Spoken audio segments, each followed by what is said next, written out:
Hi fans, and welcome back to the SPL here in week 3 of our Road to Masters phase, and maybe with one of our most anticipated matchups of the weekend, the Oni Warriors and the Highland Ravens, set to be our second set here today on this lovely Friday of the SMITE Pro League. It's got a lot of great games coming up for the remainder of this weekend, so make sure you're tuning in every single day, but this is definitely an important one for some of these teams out here. We can take a look at the schedule and the standings so you can see what you've missed out so far. What can you expect as well from the remainder of this weekend? Hounds found maybe an unexpected 2-0 win over the Atlantis Leviathans to start our day out, and then we'll end with the Warriors and the Ravens. And tune back in tomorrow. Jade Dragons and Atlantis Leviathans face off. And then the match of the week over on Sunday. I know I'm getting ahead of myself going all the way to Sunday. But that Camelot Kings and Highlands Ravens match could be another chance for Highland Ravens to work on finding a knockout on one of these undefeated teams. As we push ourselves to the standings, that's something that at least that the Ravens can work towards right now. Oni Warriors are 4-0 after 2 weeks of play. Same for the Camelot Kings and the Highland Ravens. Talk about a matchup they're going to have this week and have to play both of the undefeated squads to see if they can notch a win, not only for the win column for the Ravens, but maybe in the loss column of the Camelot Kings and the Oni Warriors. So a lot of big matchups to be had at the top end of the standings and even on maybe some of those lower matchups as well throughout the actual individual divisions.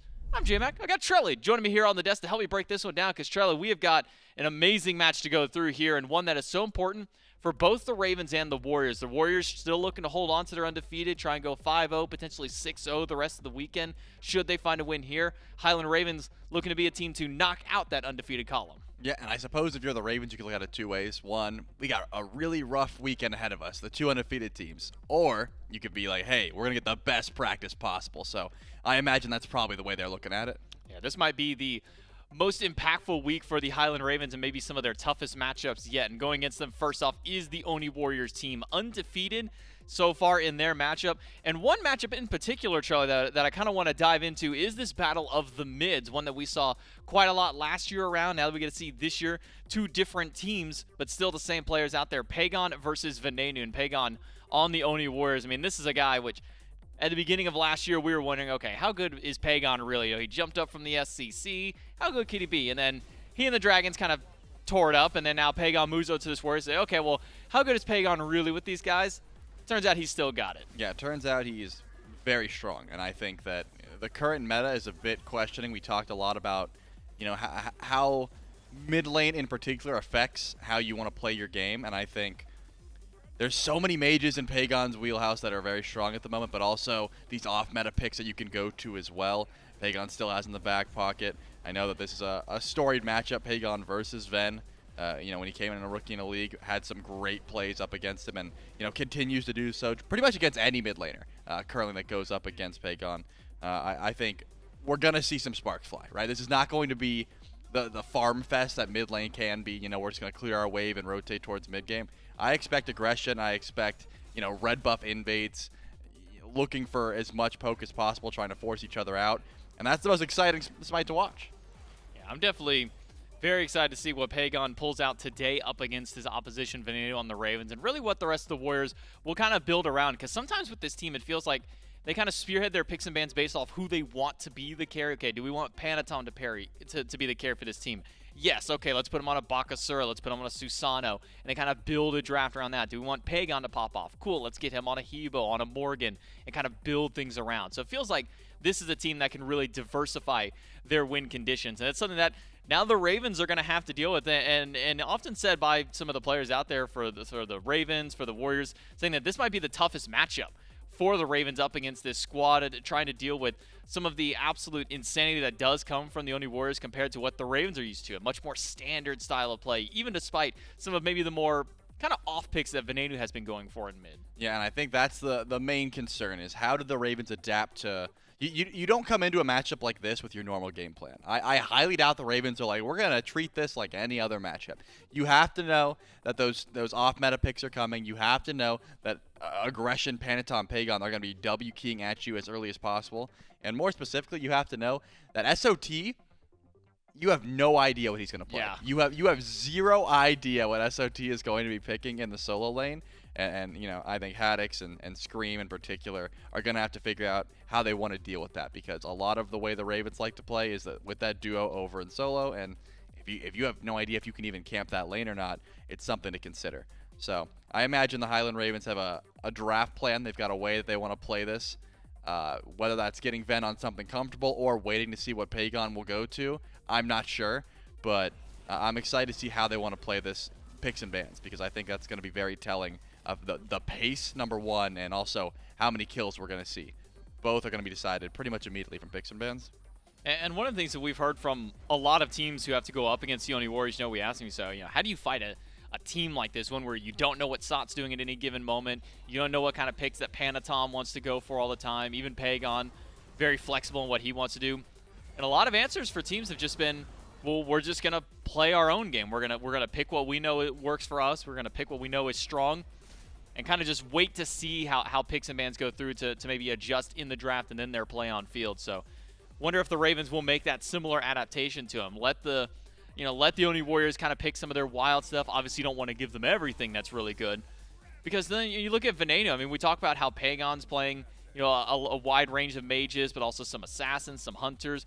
Venenu hasn't been playing just the standard mages anymore. I mean, game number 1 of the season, brings out Zeus, and we see a Thoth. Neither of those two gods really up in the meta just right now, Charlie. Yeah, that's what I'm saying. I'm excited to see exactly what does come through here. I got to talk to both of these mid laners, yesterday? 2 days ago. I don't remember. Yesterday. Yeah, it was yesterday. Point is, Hunters could still be in the topic of conversation. I think Martikros is still a highly coveted kick between both of these players in the mid lane, as well as just, are we looking for aggression? Are we still looking for the Merlins, the Tiamats that we've seen throughout the entirety of today and a little bit earlier on? It could be a toss-up. So it's scary. Do you want to first pick your mage? Do you want to prioritize it right away? Or do you want to sit back and say, let's just see where they go to? They both have options. Yeah, it should be a very fun picks and bans and game for both of these two teams out there. But before we get to jump into the game and the picks and bans, we had a chance to sit down with a couple of players for these teams. So we'll throw it over to that interview. I feel like my team did pretty good this week. I think we struggled a little bit versus Jade. I think we got a little antsy and a little kind of like flustered in our game 3. It was like a 3-hour-long set, so it kind of got a little bit, we haven't as a team played that long, so a little bit iffy there. So we're just going to practice on our cores as a team. I think that's really the big thing for us. I feel like our team did pretty good this week. Of course, we've been going to game 3 every single set, so we're not keeping it clean, like for example like Kings. I feel like right now the top teams, like best one right now is Kings and us, honestly, because we have such a good understanding on the meta that we think it's just between us. Like I feel like every final is just gonna be between us unless someone else steps up or maybe another team just finds a way to really counter both teams. Going up against the Oni Warriors, I think we're just going to need to be on their pace, fast, ready for reactive to how they play. And then we're just going to, we know a few things that we want to do going into them that we're just going to have to practice this week. And yeah, we're going to go in confident for sure. Every team has its own matchups, so I think we have a good matchup into Ravens. They kind of play similar to us, but when two teams play the similar style, obviously the team that has the more experience on that style is going to win. So I think I'm pretty confident going into the Ravens. So pulling a little bit from what Netrioid said there, thinking that his team, the Warriors and the Kings, maybe going to be the top 2 kind of coming out of these divisions, moving in towards Masters, and any kind of events that those two teams end up at will probably be finals. But also, maybe a little bit, at least there towards the Ravens, saying that they play a very similar style to the Ravens, and Netrioid kind of finishing that by saying whoever is better at that style, who has more experience, will come out on top. We'll have to see if that rings true in game number 1 as we jump in to the picks and bans for the Oni Warriors and the Highland Ravens. Warriors, remember, still undefeated through their first 2 weeks of play, 4-0. Highland Ravens only dropping a single set so far at 3-1 out of the first 2 weeks of play. We saw a lot of priority, at least in banning Jake up against the Oni Warriors last week, Charlie. You imagine we'll see a lot of similarity, at least for the Highland Ravens, in that same regard. Yeah, I would think so. Awesome Jake is such a dynamic presence on this team. The Nox is something that he has went to time and time again. I highly doubt that gets through, and it looks like the Ravens don't want to deal with the Hell either, which are both viable strategies for sure. Just trying to take away what Jake can do on those mages. But I think, jungle is something that's got to come into fruition here. Panitom and Scream both have the ability to get active early, and because of that, the Circuit is a pick that I don't expect really either one of these junglers to get their hands on, just because it can be so impactful early. The amount of farm and CC you can get with that much mobility is a bit disgusting in the right hands, and I think Scream and Panitom both have the right hands to make it work. It looks like the Vamana is going to continue to be highly prioritized for just about everyone in the league. Yeah, that Vamana and Circuit both going to be taken away there, so junglers have to look towards something else. Same for supports with Yamoja and Hell both banned away. I gotta imagine Nox is maybe under the sights of the Highland Ravens to maybe take that away from Jake. That's always been such a potent pick for him. A great one for Hurriwind as well, so maybe seeing that the Oni Warriors ban that away, maybe tells me that they're looking for something else in that first pick selection, because if you're first pick, and that's such a crucial pick for your support. Not a pick that you have to get for Jake every time, but one that works so well for him. Wow. They'll leave it open, or they'll take it away. Horus ban, and that leaves Aphrodite for the Warriors. That is interesting. I was thinking, a Hercules or a Guan Yu could be the call. Aphrodite has been played by this team before. Not to much success, notably. I mean, the Oni Warriors have been looking phenomenal, but usually when this Aphro comes through, it's not my favorite. We'll have to see if it goes over, because I believe last time it was SOT, playing it in solo, and that's probably the reason I didn't like it so much.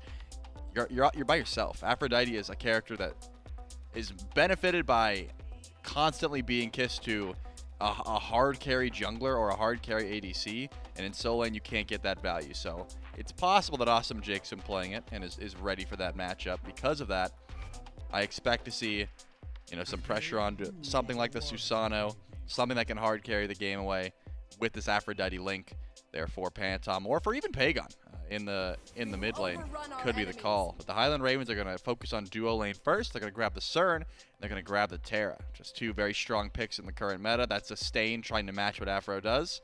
Not a bad look. Yeah, you're maybe right to show concern about the Aphrodite on the Warriors.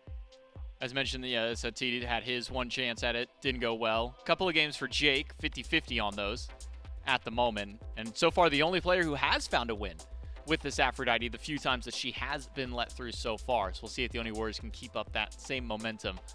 But it's Cernunnos and Terra on the opposite side. A potent duo lane for the Ravens, locked in very early, high CC and area control with really both of those picks on the ultimate out of the Cernunnos, and with Terra just that monolith and the wall. So now where do the Oni Warriors go with their selection? You're thinking maybe something kind of hyper carry style out of the jungle and mid. Anything kind of maybe immediately jump out to mind for you, Trelly? I mean, I still think the Susano could be a good option. The Morrigan would be decent here. It just depends on what. If you're picking the Morrigan, you need to match it with a jungler pretty much immediately. And the Hebo is also a great call. Doesn't necessarily have to be mid. Could go over towards jungle. I think that Pegon and Panitom, a lot of their god pools are intertwined. You never really know who's going what.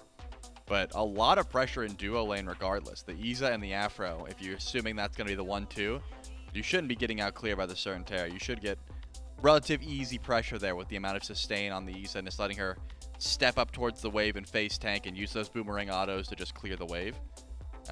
Which opens up the door to play through duo lane, right? You can go over to shield buff at level 3. That's the kind of play style a duo lane like this sort of facilitates.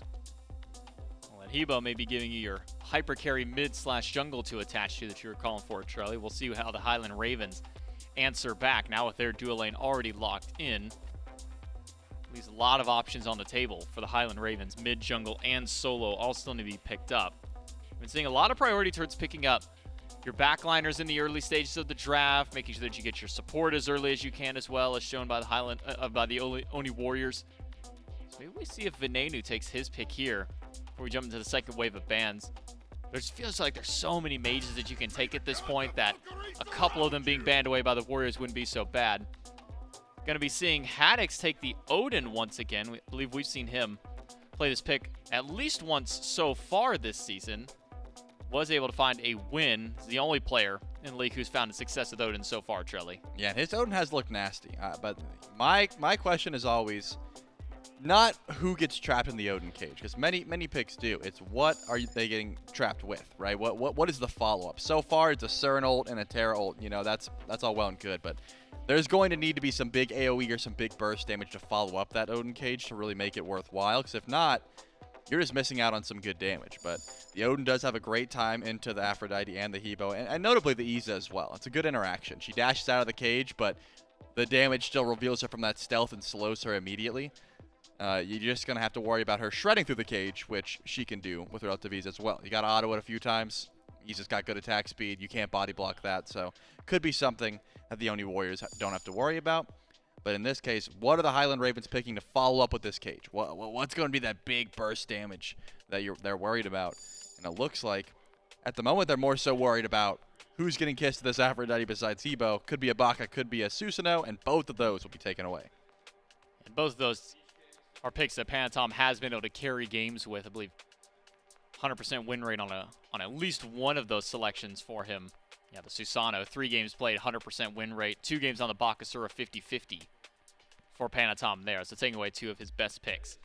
So now wherever the Highland Ravens go, still need a pick for Venenu, who's had quite a nice selection of gods to go through. Has found wins on Merlin, Morgan Le Fay, Thoth, Zeus, Opwash, and Agni.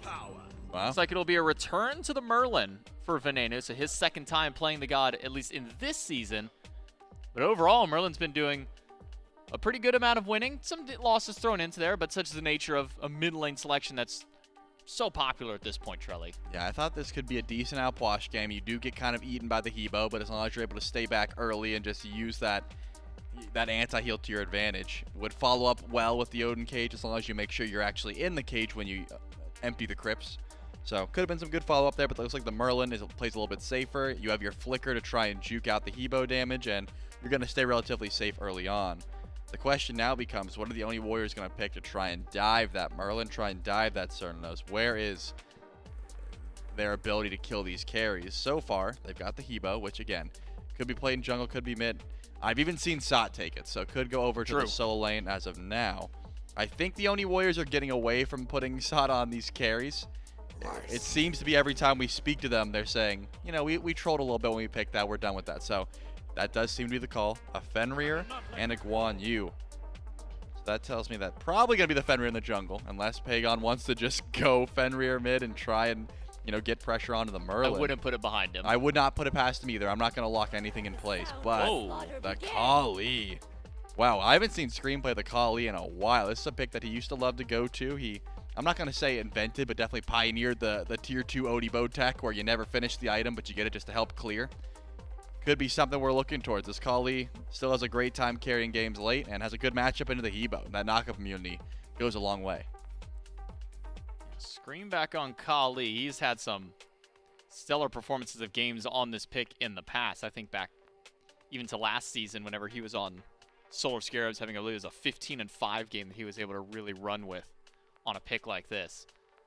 So now that we've gotten maybe a full look at the drafts here, Trelly, we see that there's a lot of area control more than anything by the Ravens, a lot of AoE damage, where it feels like the Oni Warriors may be a little bit more pick-oriented, going for the Fenrir, the Hebo, gods that really want to get into one god's face, kind of collapse in onto a single target and kind of attack that out. So as we kind of start pushing through this early game, because really a lot of the laning phases, so long as you're, you know, treading water, as long as you're still keeping your head, or I should say keeping your head above water more than anything else up against these teams, we typically do hit kind of that 20-minute threshold when the team fights start breaking out. So how does that kind of look for the Oni Warriors? Is this one where they kind of need to get ahead a little bit sooner so they have a better chance against the Ravens, or is this one where they're fine if they're at least just even? They've diversified their damage a bit. They have the Fenrir, which definitely has some fall off, but they have the Hebo, they have the Iza, they have the Afro, which opens up your late game quite well.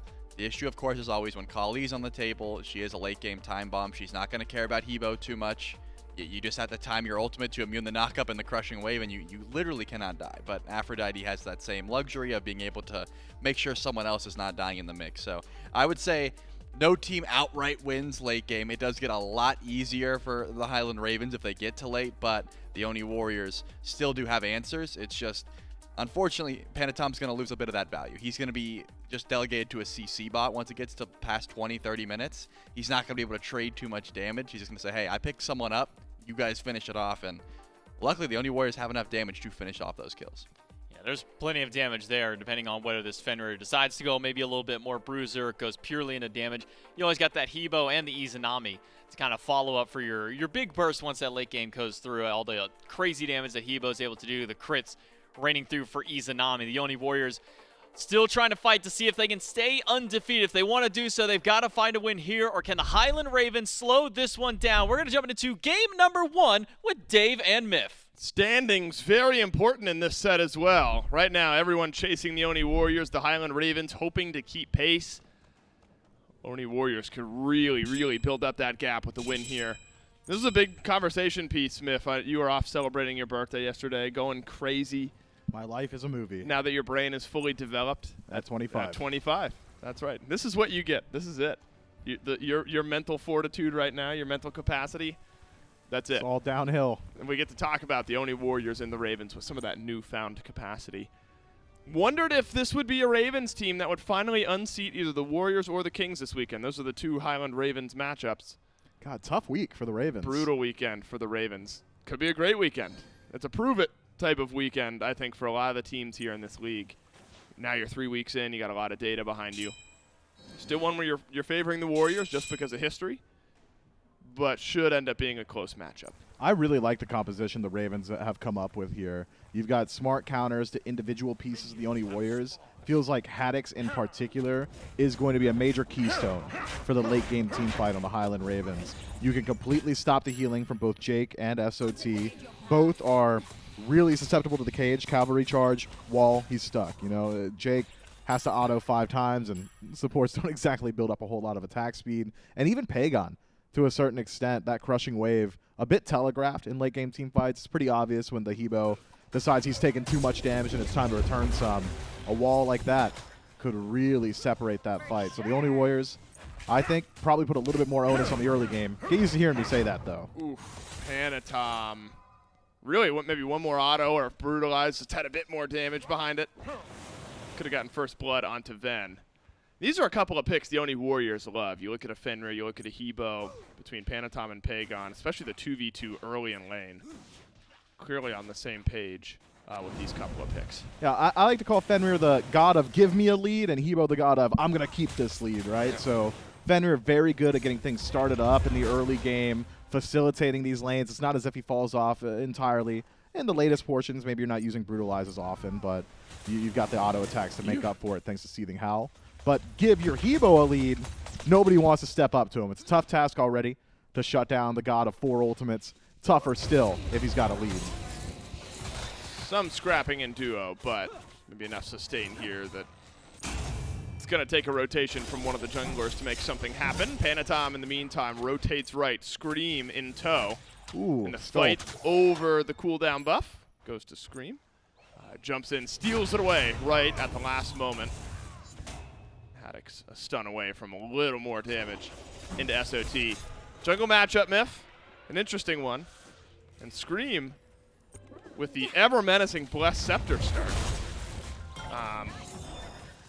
Bit different, maybe, from how we expected Kali builds to go. Yeah, I wonder what synergies he's looking for there. We'll have to keep our eyes on that build as the game develops. All we need to know about Scream right now in this Kali is that he has gone for what I can only assume is going to be a much slower build, as well as he's playing a pretty slow pick in general. The conversation in Season 9 around Kali was, oh, she comes online a bit faster than she used to. You don't need to worry about boots. You know, get your kin size or whatever auto attack item you want available very early on. Generally use that Golden Blade in the first slot, and then you can start getting a little bit more active. I think this will slow him down pretty significantly here. But when you look at the Highland Ravens composition as a whole, it's not a draft that is contingent on the early game. They are very content, the Ravens that is, to just wait it out, continue farming their own stuff, and try not to lose out too big in the early.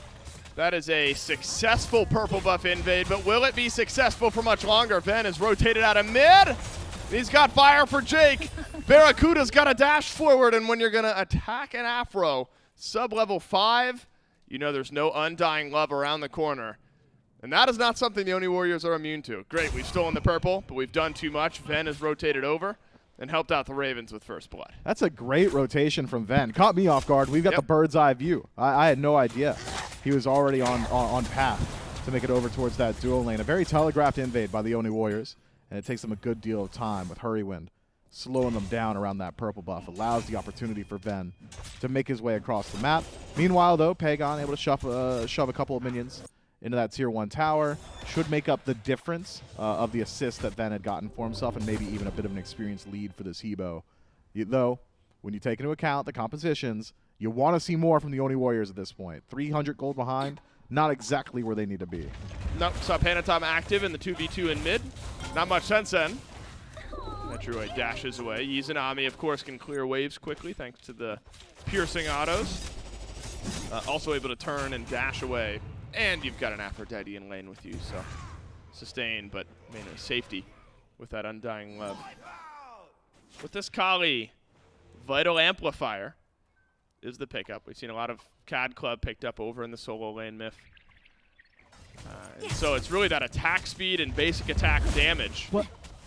Because you get physical power, you get health, you get attack speed, so I mean, okay. It's not a bad item for Kali. Yeah, I was thinking it had to be Vital Amplifier, but I'm thinking to myself, what in Kali's kit is going to give it to you? Maybe the reset on kill gives you a stack. I know the leap gives you a bit of healing as well, but I'd almost assume that and the verbiage escapes me right now, Dave. I'm sorry, it's a new interaction here, but I believe that was ability lifesteal, but maybe it might be HP stolen, which should proc that passive as well.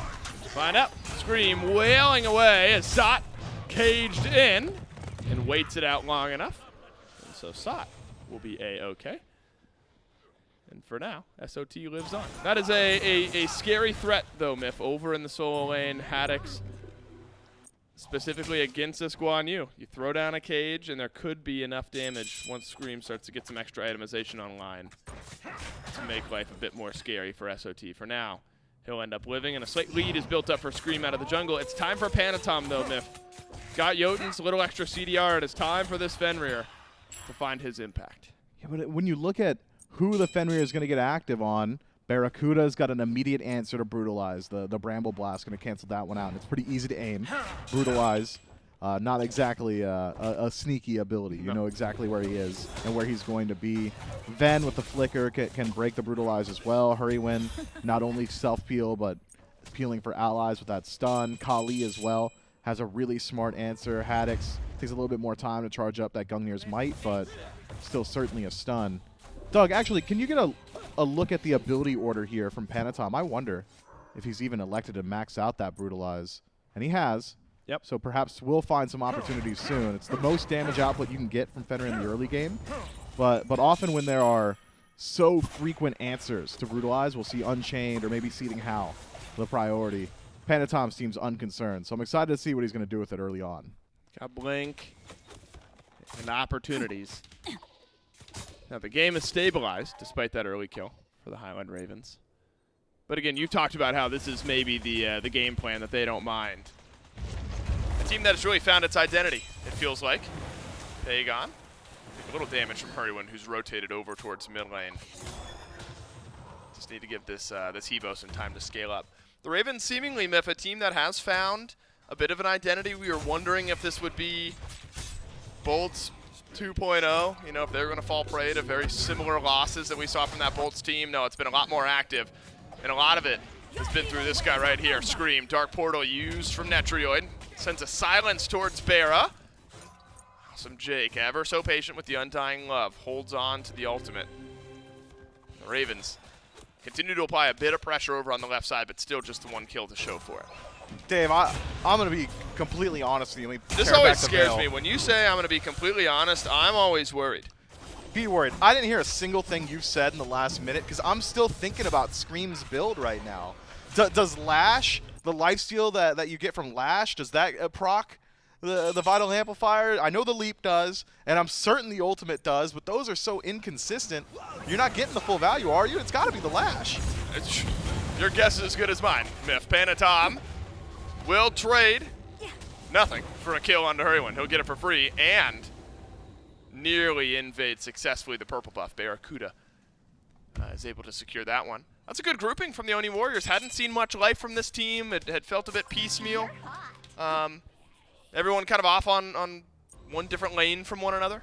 And so feeling the jungle presence, a good indicator. Ven aggressive onto Pegon. Remember, there's some history in this mid lane matchup, Myth. Pegon v Ven, where Pegon has gotten the better of Ven in the past. But Don't mind a flicker forward just to make Pegon think twice. Yeah, catch him out on the rotation back through. Pegon had already used the crushing wave, so Ven not exactly worried about the turnaround potential this Hebo had, and forcing him back or maybe even forcing out a relic would have been very valuable for the Highland Ravens there. So good eyes from Ven to realize he's given the opportunity to get a bit more aggressive in that lane, if even it's not exactly necessary for the Highland Ravens throughout the early. The Oni Warriors, though, starting to hit some very significant power spikes. Around that level 9, you're getting your second point into ultimate, so Pegon's burst a little bit more consistent. Maybe you've got Jake with that Undying Love a little bit more often as well. Could open the door to early objective fights. So we talked about the late game team fight of the Highland Ravens and how disruptive Haddix can be. And answer to that for the Oni Warriors is force the fight before Haddix can get involved. Maybe have SOT force a teleport in lane, have Haddix sent back to base. All of a sudden, you've got an opportunity to start looking towards that Gold Fury. And BaRRaCCuDDa has not been struggling in lane by any stretch, not in the 1v1, but it hasn't been a 1v1 for BaRRaCCuDDa. He's been fighting up against 2 or 3 the entirety of the last 9 minutes, and that has slowly started to add up to about a half-level lead for Netrioid. Itemization maybe favoring the Izanami a bit more as well. Hurriwind has felt the pressure in the last couple minutes, has fallen 1 level behind Awesome Jake. It's the famous Tier 2 Odibo for Screammmmm as his build continues to unfold. Blink forward, there's the sick. heal on the jump in, but the Undying Love, perfect from Awesome Jake, and Screammm's an afterthought. A cage from Haddix, necessary to keep his team alive, or maybe it's Hurriwind locked in with the SOT. Oni Warriors. SOT has dove the Tier 1, and he's looking for a second kill. One last auto will get it, and it's a double for SOT. He should fall, as BaRRaCCuDDa will trade out 1, but 4 members of the Ravens are down on a dive from the Oni Warriors. That fight would have been so much different if Jake isn't spot on with Undying Love. He clowned Screammmmm to start off that engagement. Screammmmm goes in with a blink forward immediately into the stun. Jake, Undying Loves both stun targets, makes it so easy for the immediate turnaround. CC onto Screammmmm immediately afterward as well. And there is no death immunity to be had. Not fast enough to stop a crushing wave from completely removing you from the map. From there, simple for the Oni Warriors. And a smart rotation from SOT. Thought maybe a couple of those kills would slip away. Ven starting to work his way back into that tower. It's not safe if SOT's there, and he was. Now, Miff, I think it's worth mentioning, and this is actually a good opportunity. You know, so much of the early season Oni Warriors talk was about how they're a scrappy team, individual, and of course they still have all this great mechanical play.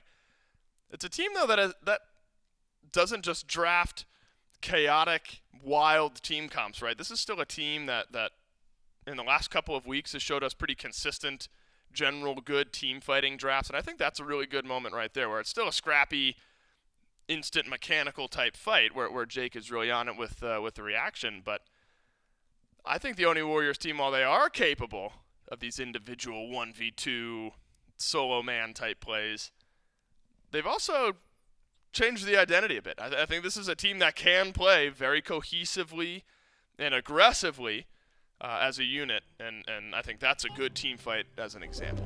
Yeah, one of the primary strengths of the Oni Warriors right now is that almost always they are all on the same page. If a fight's going to happen, SOT's already made the rotation out of lane. There are not many soul laners that are just ready to dive a tier 1 tower 10 minutes in.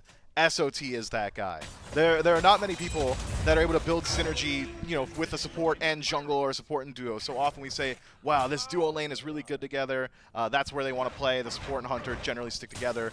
Jake has immense synergy with Panitom. He's got it with Netrioid. He's facilitating Pegon. They're always ready to make up for shortcomings, and there are not often shortcomings that need making up. Man, Aegis on it from Pegon. Jake is about to get Undying Love back. Not needed. Screammmmm deleted by the Hebo.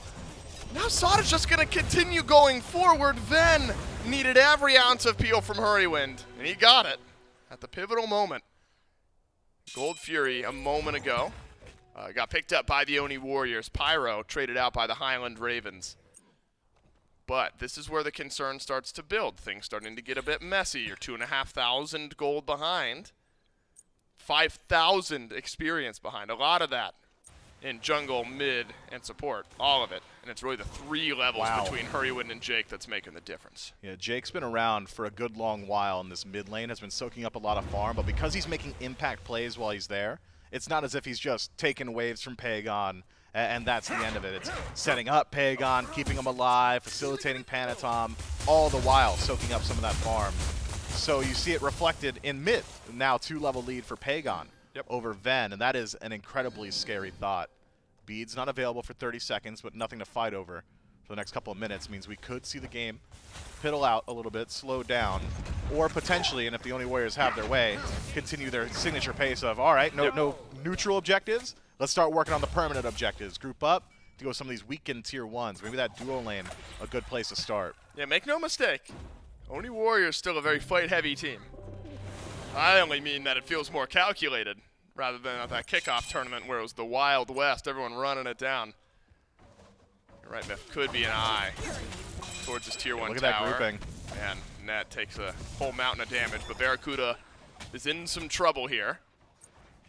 Or is he? Really, the purple buff is what should be the Ravens should be concerned with.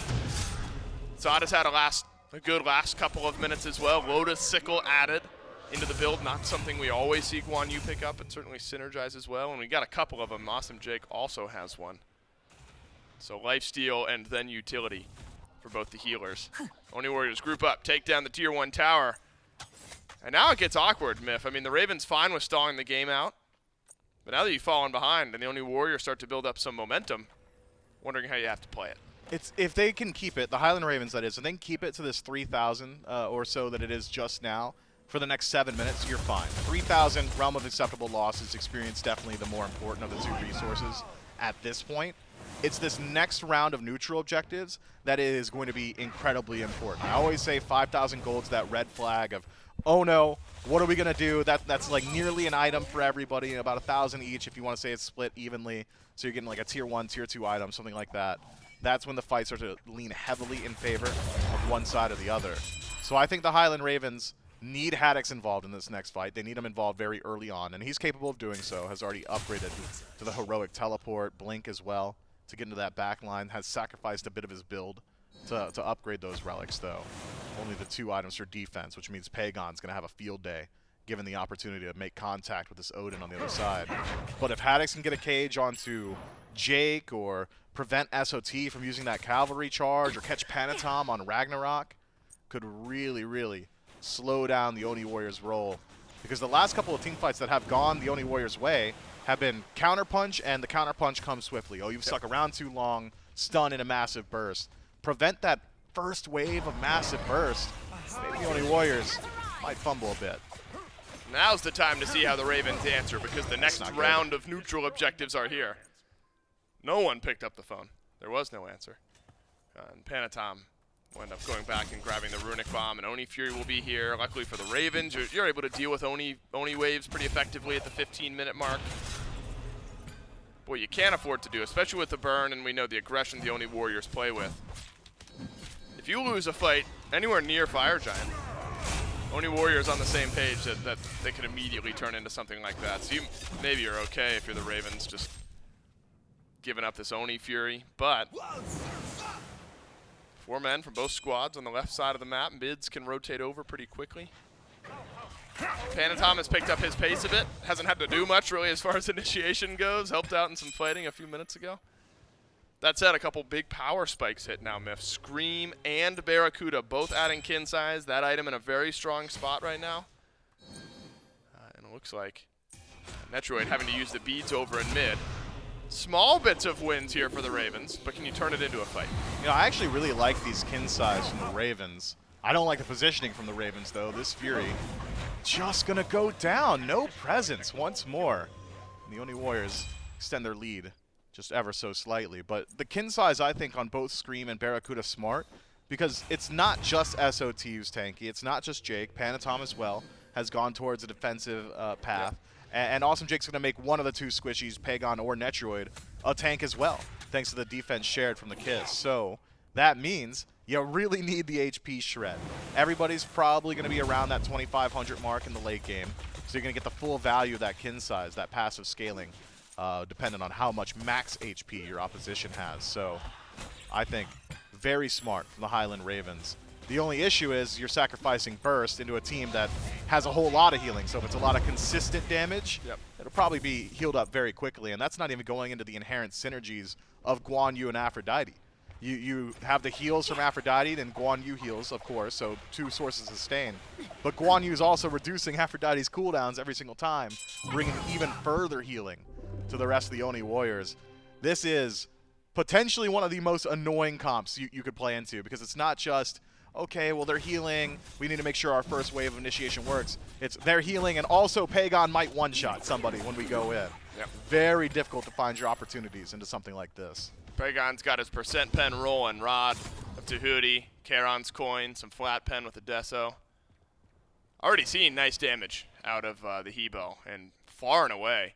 What was that XP per minute? I was going to say, far and away the XP per minute leader, Wow. 712. Next highest at 685. He is level 18 at the 18-minute mark. It's not often you see level 20 at 20, but that's the pace Pegon is holding right now. He's on pace for sure. That's crazy. If he maintains. Net worth, he's way up there.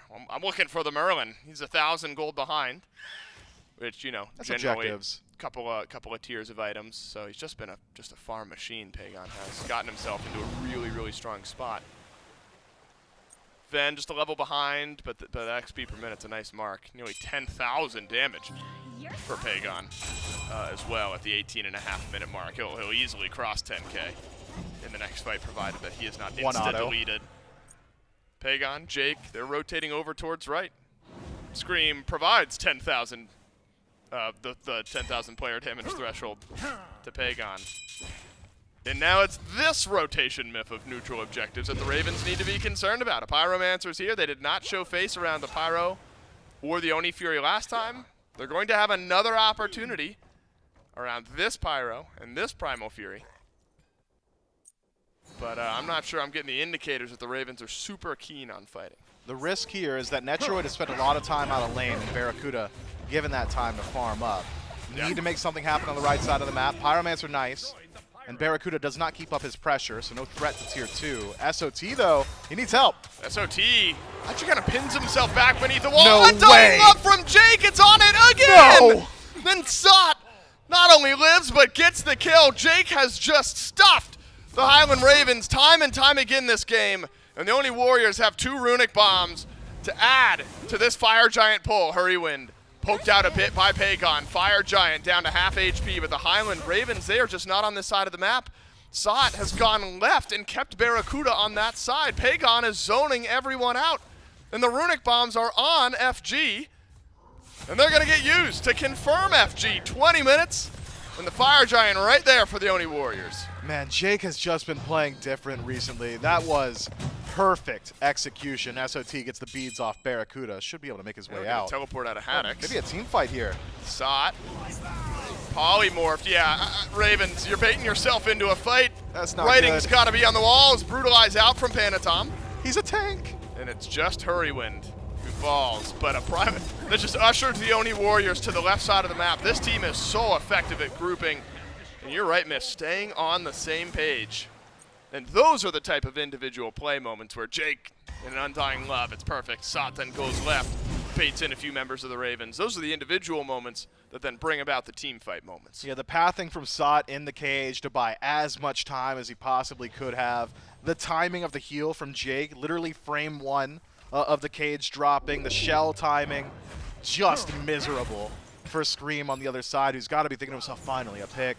We've got an opportunity. This is what we need. I have to kill this guy, or they're going to get fire. Even if they TKO me, the Oni Warriors likely get fire off that. Need to get this reset. Need to get something rolling. Need to get something started for my team. And then to be that close, maybe 1, 2 auto attacks. And at this amount of attack speed, those 2 auto attacks come in less than a second for a Scream.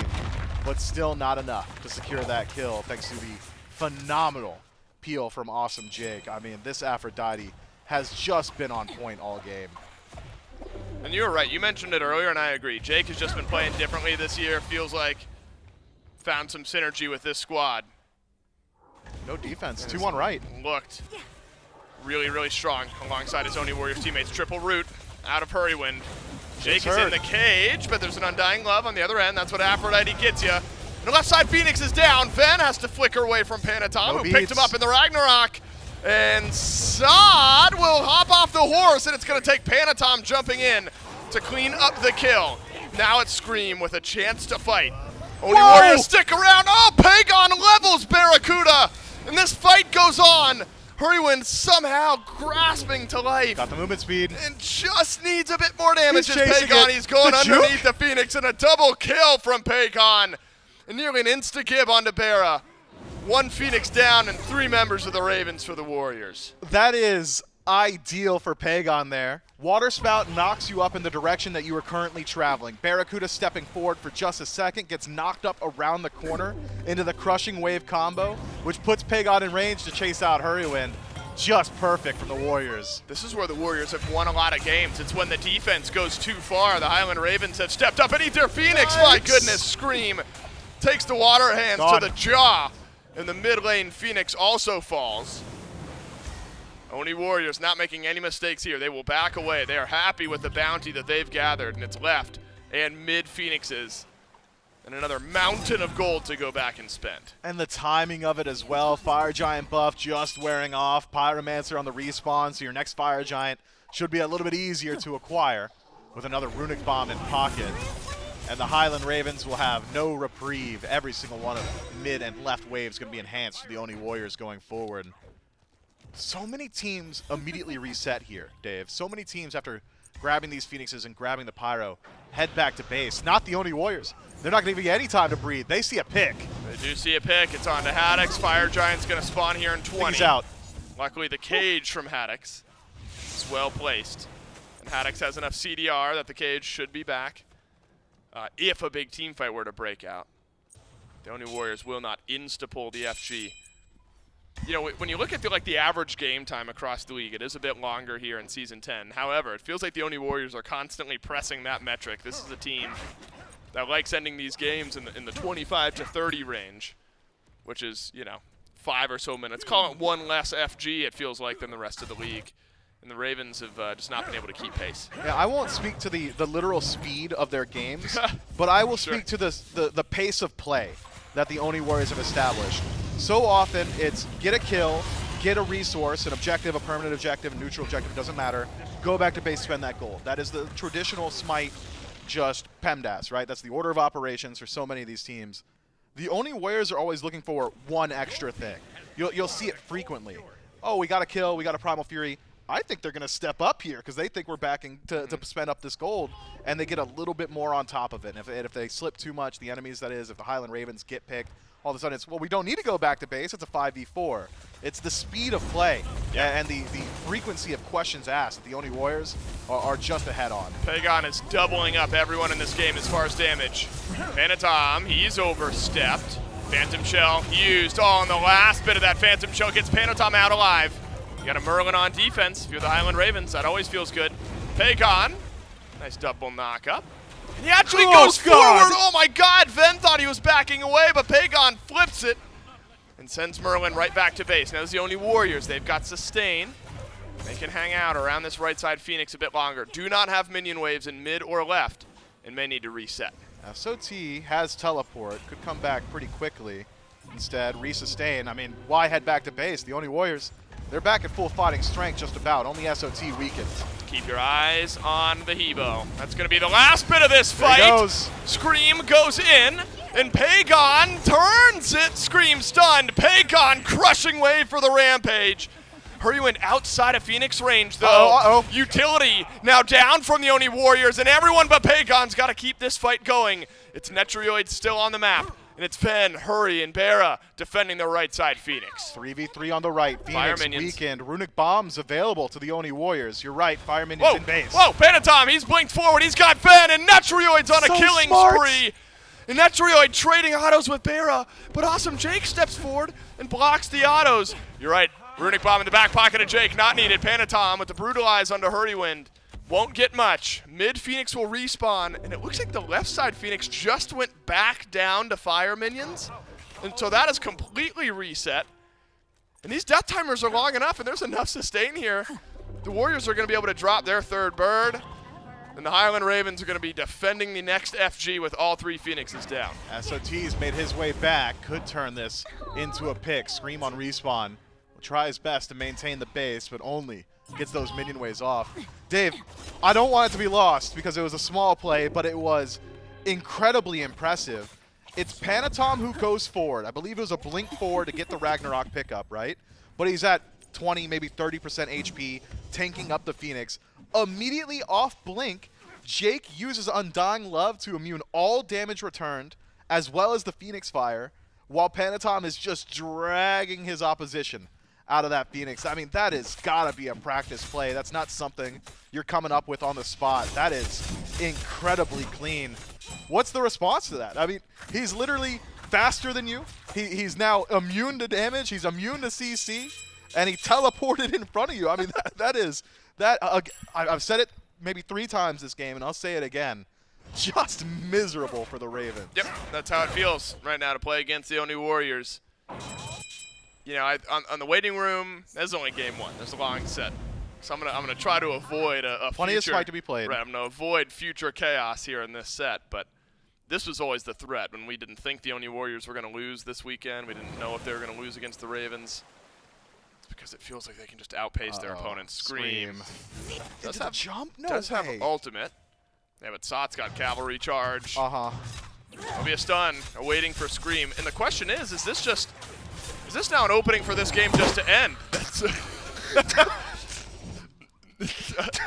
I wish that moment could have been visually caught. You covered your eyes, you turned away from the screen, you couldn't bear to watch. And if there was any hope of a defense around FG, which I'm not sure there was. I don't think there's going to be it's an gone. FG. I don't even know if there's going to be an FG. Is that a game-losing type moment now for the Ravens? It could be, had any more of the Ravens even been a bit further forward there. Seems the Oni Warriors happy to go ahead and grab everything on the map. What a consolation prize. Couldn't end the game. Instead, we got the Fury, the Pyromancer, all your jungle camps, and the Fire Giant. Oops. Sorry, guys. That is backbreaking. And I guarantee you, this is exactly what Scream utters as it happens. Why are they here? Yeah. Left side, Phoenix isn't even respawning. Fire Giant is literally up. Why are they here?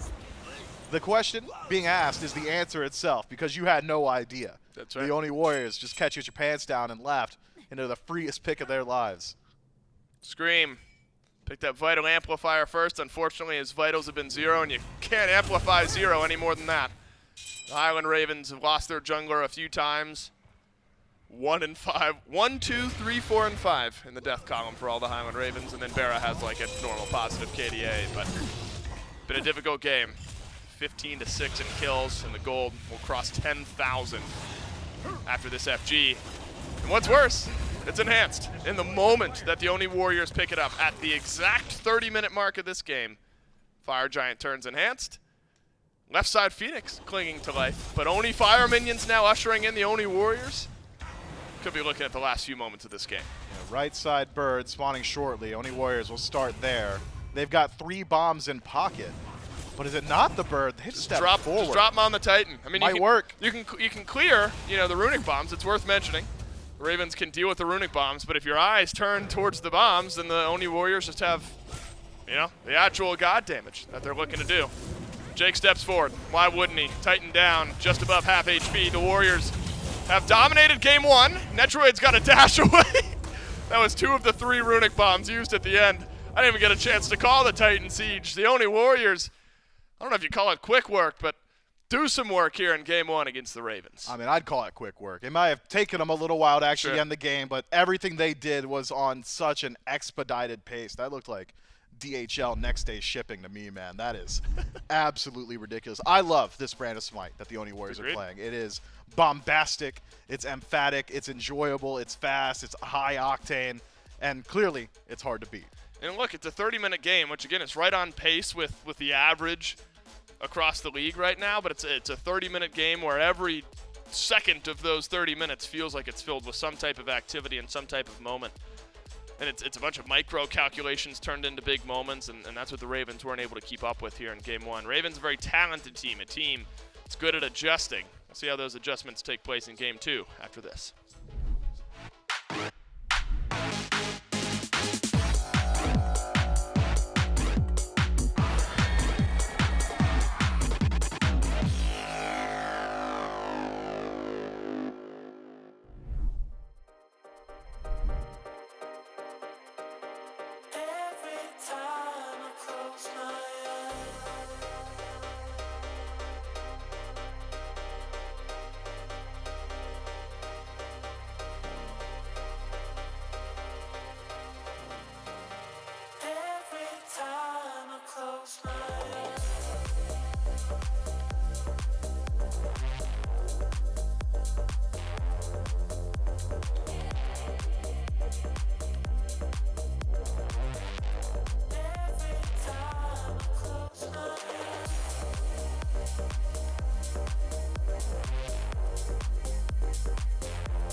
Well, Hinduman left the Amazon account signed in, Ben, Yep. so I have, you know, and maybe at not the behest of my best judgment, Right. purchased a drone. Couple purchases? Yeah, Okay, I purchased a drone, and Hindu said to make it a tax write-off, I have to use it for an interview. Okay. So we're gonna do that. We're gonna do. Oh, yeah? It's called the drone interview. Oh, nice. It's kind of like musicians in cars or whatever, but drones and Okay. pro players. Is it strong enough to like hold me up there?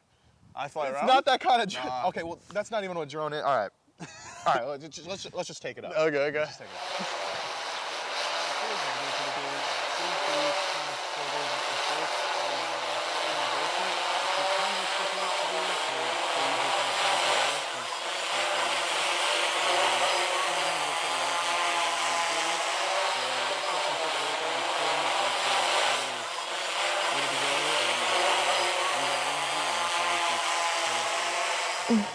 Yeah, and that's how I got into SMITE, and that's my life story. It was a rough one for sure. Sorry I got you emotional. Oh, it's so sweet. It's okay. It Yeah. was so, wow.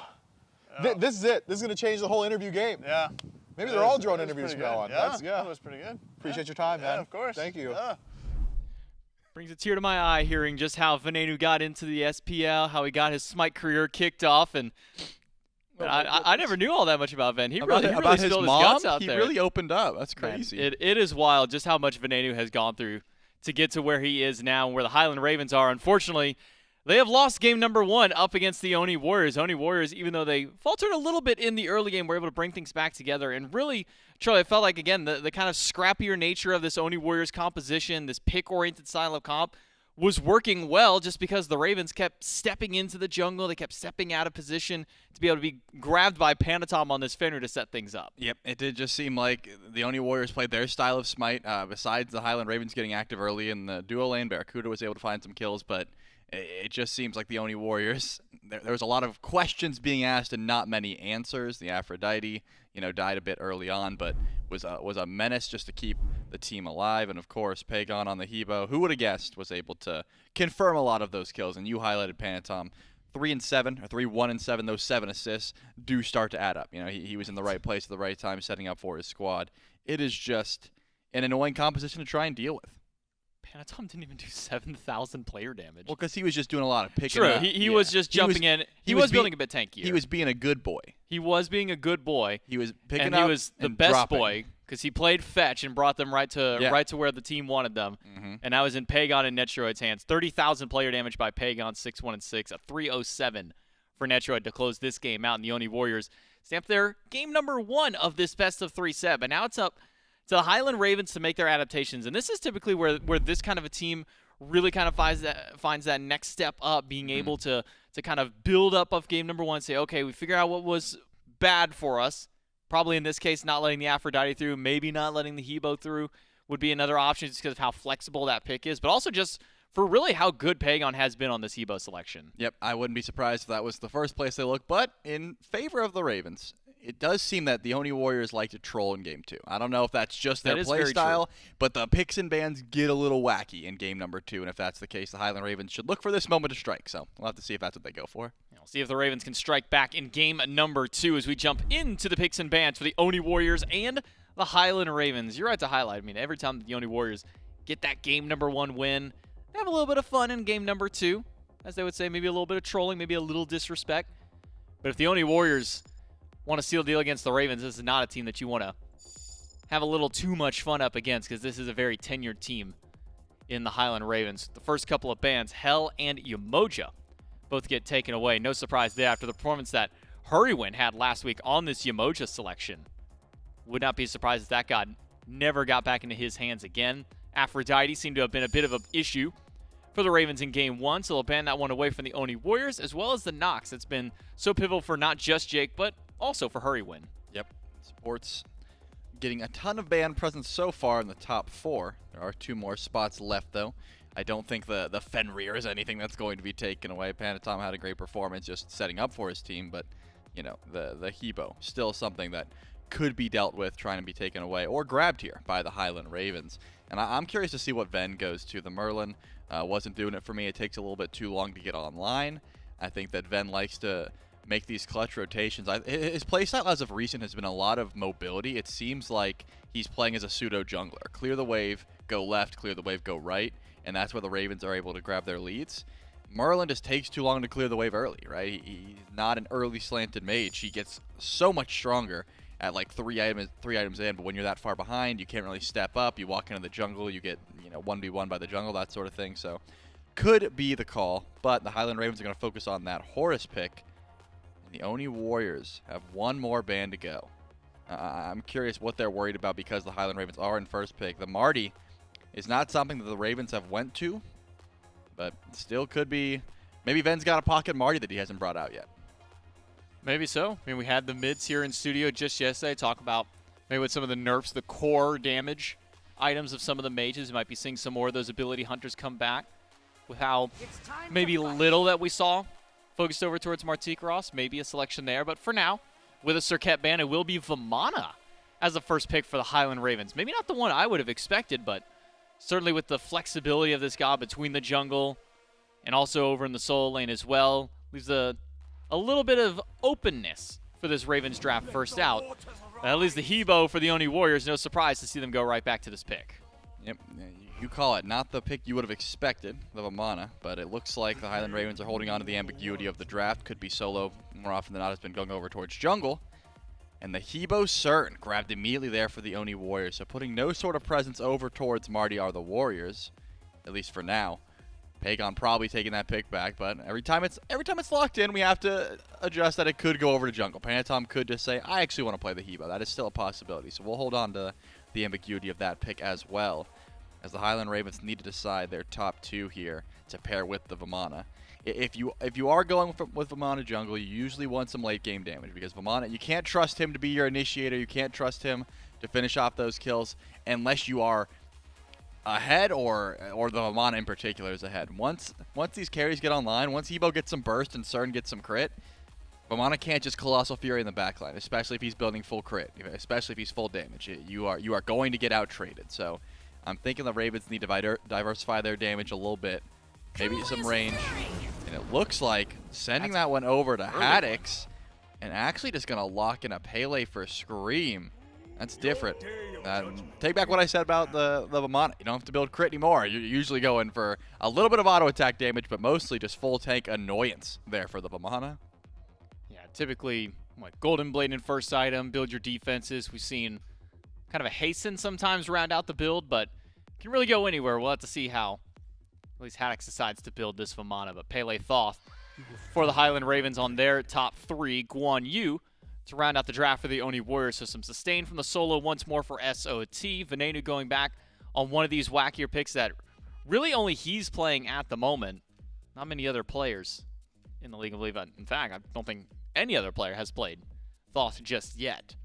So let's see how this one works out for him. But a very early Scream pick. Typically, teams with Scream will wait until a little bit later in the draft so you can kind of get that counter matchup. But I guess the Highland Ravens want to get a priority pick for their jungler right away. Yep, just seems like something that Scream wanted to go to. Has a decent matchup into Hebo. You either force out a Relic with that knockup, force out the ultimate, and if you do force out that ultimate, Volcanic Lightning, pretty good job at chasing it down.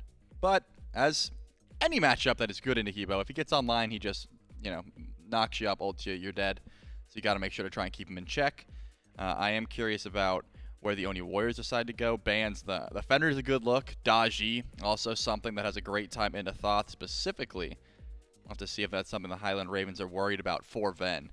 because you want Peel, right? When you have a Thoth, he does incredible damage. He diffs just about every mid laner in a 1v1 because he can hit you from so far away. The issue then becomes who's closing gap? Who's getting to the Thoth and saying, hey, you don't get to just free cast. And in this case, you know, the Fenrirs, the Dodgies, they don't care about how far Evade and Punish goes. They're going to be able to chase you down with Brutalize and with Trickster Spirit. So that's the reason we're seeing at least one of those banned away. But it looks like Peel still could be the call. Hurriwind could go to something like the Khepri, for example, that just makes sure to keep this Thoth alive and keep that artillery damage online. You have a few options you can go here with the last bit of the draft, but it looks like BaRRaCCuDDa is a more pressing threat. You don't want to be getting out-farmed. And still does have a great time diving that Thoth. So the Oni Warriors ban Ares and Jing Wei. A little bit of respect over towards BaRRaCCuDDa, who's had over 120 games on that god now over the course of his career. And then the BaRRaCCuDDa Fenrir for the Highland Ravens. Oni Warriors will draft Terra immediately, double dipping into sustain for the Warriors. And Ymir, only seen one game out of the gods so far this season.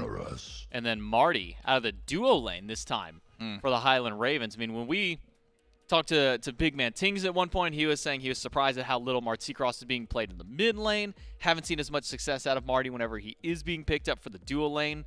How do you kind of feel about what the Ravens have drafted to kind of round their composition out here, Trelly? I don't love it. The Marty ADC is my main issue. The Ymir does great here. I think it's a fantastic matchup into the Cern, into the Hebo, into the Guan. You know, you're going to be able to find some massive value from the walls. But Marty, in my mind, is not an ADC. I mean, you have a lot of auto attackers. You've got decent burst for fire. It just takes so long around those dances. If you're relying, if the Highland Ravens get a lead, it's so difficult to keep pushing it because, you know, it just takes such a long time to actually burn through the FG. The Oni Warriors can sit back. They have Guan Yu, Terra, sustain. They can say, yeah, you guys get as poked out as you want trying to do fire. We're going to come in at the last second, knock up your thoughts so he can't use Final Judgment, and just use Crushing Wave to steal. There's a lot of options here. Typhoon, you know, the Hebo Water Spout.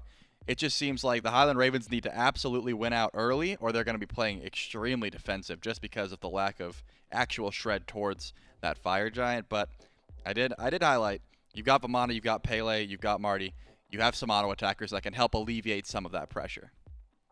And it really feels like the Oni Warriors have kind of reeled back a little bit of that early kind of Wild West nature that they had at the kickoff land coming into, you know, the first couple of weeks as well of the SPL with a much more standard composition in Game 2. I mean, this is kind of one of the more normalized comps that we have seen in both of the games for the Oni Warriors in Game 1 and now in Game number 2. And it has a 10th pick Susano for Panitom, a god that he has seen 100% win rate on so far this season. So definitely Oni Warriors coming out not playing any games in Game number 2 this time around. Trelly seems that they are dialed in and don't want to take this one to a Game 3. Because, I mean, you heard in the pregame interview by Netrioid, almost all their sets going to Game 3. It's not something that they're the most fond of doing necessarily. Well, I had a thought. We have no confirmation, but, you know, they could always switch it up. They could go Pegon on the Susano. And, they could. Because remember I've seen the highlights, man. Oh, no.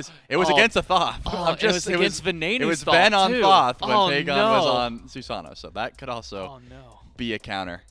More often than not, Pegon has left some of the assassins behind. He's been going a lot more mages, so the Hebo, and he did just have a fantastic performance on the Hebo. So I still think Panitom could take it, but let's just be known that some of those highlight plays were in this exact matchup. So maybe a little bit of threat towards Venenu in the mid lane. Whether this one does end up going over to Pegon or towards Panitom has been successful picks for both of them. The Oni Warriors, one game away from notching the number 5 in their win column for their set so far in the SPL for this phase. The Highland Ravens have got to fight back 2 games in a row to do so and try and knock down the Oni Warriors, see if they can stop that undefeated record. And they've got to try a lot through here. The Thoth, the Marticross, it's got to come in big for the carries, and the Highland Ravens have got to go big in game number 2. Can they do it? Let's find out and jump right in. I mean, if the Oni Warriors continue the pace that they just brought, they may just outpace the Highland Ravens here in game 2. But the Ravens have totally changed up their mentality here, Miff. They've gone Vamana, Pele, Thoth, Ymir, and then BaRRaCCuDDa on the Marty ADC. And in the desk expressed maybe a little bit of concern around the fact that it's ADC Marty instead of where we've really seen him succeed, which is over in the mid lane. Do you share similar concerns? I think that as far as laning phase is concerned, I'm not thinking Marty's going to struggle. No. I tend to agree with what Trelly had said. It's what do you do with a lead? How are you going to rotate into these objectives? Is Marty going down the crit tree? Does he have lifesteal? If he doesn't have lifesteal, who's tanking gold in the early game? If he does go down the crit tree, are you really getting the value of Marty's abilities? The answer is no.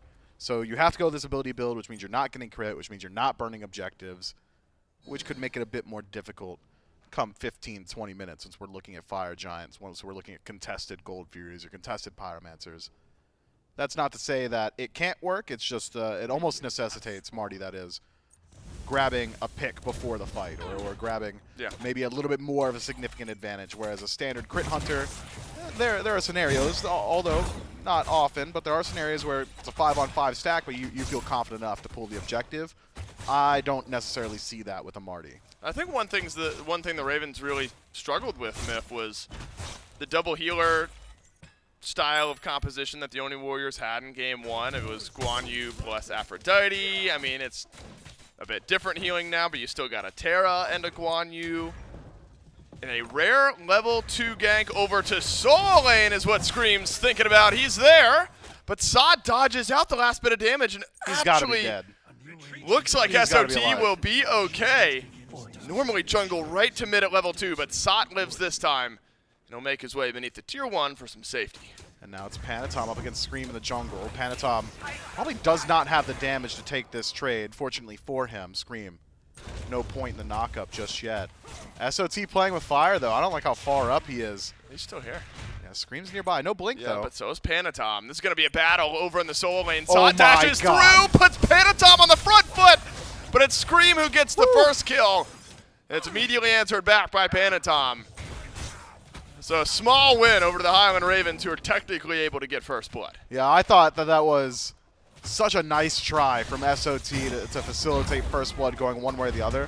I think Sot realizes once he's all the way up halfway through the lane around that Totem of Skulls, there's really no way he's making it back to the tower line, not with Scream coming from behind him. So instead, the only way out is forward.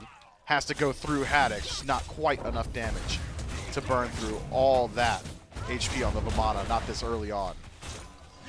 Hurriwind on Ymir. Only the second Ymir game we've seen in the SPL this year. Did not win the first game that we saw Ymir. Ymir, a very volatile pick. Can either win you games, run down the opponents, or every once in a while you'll fall to 0-8, and that's just life for the game. Good space control, though, for Hurriwind, who has loved these wall-style supports. It's looked good on the Umoja in the couple games that we've seen it. So I guess you have to give a little credit and a little leeway over to Hurry, because we're still really learning his support god pool throughout the year this year.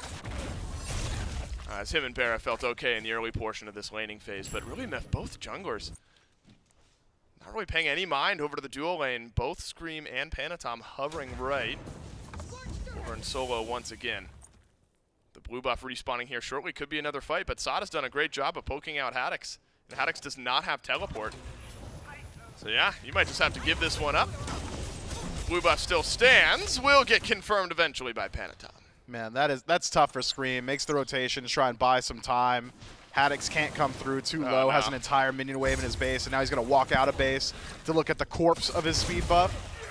What did I say game 1? What was that word? Was it miserable? Yeah, miserable. Yeah, this seems miserable. It does not start out feeling much better, that's for sure, for the Highland Ravens. Oh, and the red buff too? No way. No, it looks like they. Okay, no, he got it. might have gotten the smalls, and then Ven just pulled it beneath the tier 1 with the leash. But you know what? That's a really good point, and I think it leans into the play style you were talking about, where the Oni Warriors are a team every moment looking for something, looking for a fight, and then the what's next after that.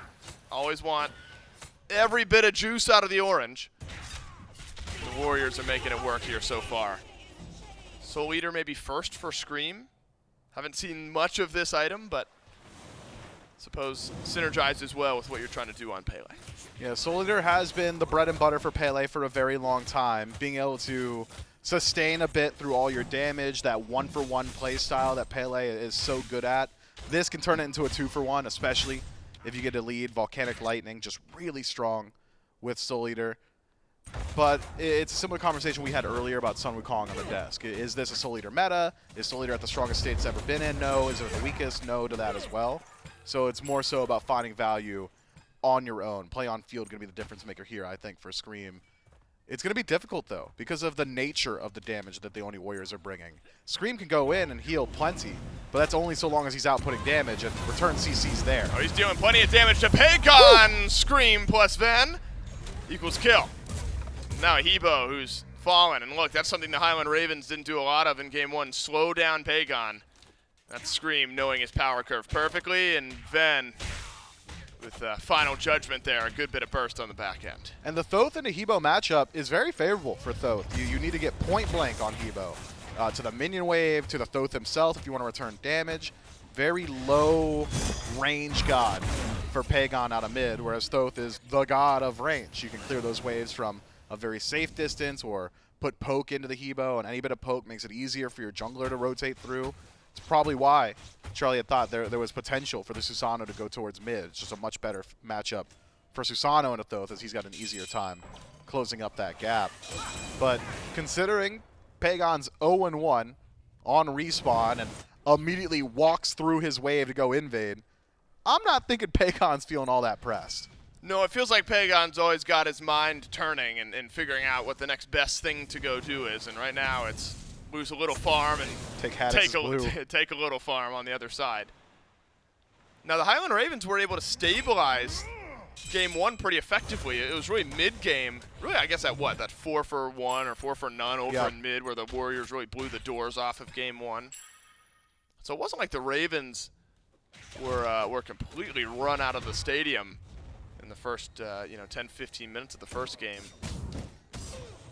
When group time came, the Warriors really caught them off guard just the once and didn't put up much of a fight around the objectives later on. Now, one thing that was missing is one thing that the Ravens have right now, and it's Scream with a slight lead, it's Pele with a couple of kills, and it's a jungler that really feels like it can compete. And so maybe the next few minutes pivotal for this Highland Ravens team and keeping that pace going. That said, Panitom is going to get there eventually, the Susano. Wow. Great at changing around the game. Wall up from Hurriwind, but also a couple up from Jake. Screams over in duo. Netrioid does not have beads. Or yes, he does. Not anymore, though. And nearly enough damage from Scream on the dash in. Beads off of the Cern. By the end of this fight, Netrioid does not have beads anymore. Scream making his presence felt on left for the first time this game. Yeah, I think maybe Earthen Fury comes in just in time to keep Netrioid alive there. Blink for blink exchange in the jungle. These junglers now without that relic. But is it Hurriwind that's under threat? Panitom, if he had blink here, Hurriwind would be in a lot more danger. Hurry does not have ultimate. A slightly tanky Ymir, enough to delay his death. But awesome Jake, death from above received by BaRRaCCuDDa. He'll trade out over on the left side, support for support. Man, Death from Above is just such a good ability, isn't it? The damage output, the defense shred, all there. But it's the chase down potential as well.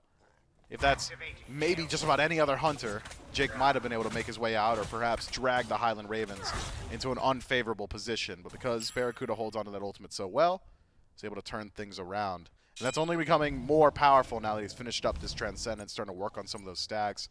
Likely going down that maze tree next as well. Could be that the Oni Warriors need to make a concentrated effort to start slowing down this Marty. If they do, though, that's going to leave Pegon in a precarious position where he's been the recipient of a lot of aggression, and his roundabout way of dealing with it is not being in mid. It's, I'm in the side lane, I'm on the blue buff, I'm on your back camps, I'm looking at your red buff. I'm not going to stand in mid where I'm stagnant and Scream has an easy time finding me. But even that roundabout counterplay is starting to slowly stack up against Pegon.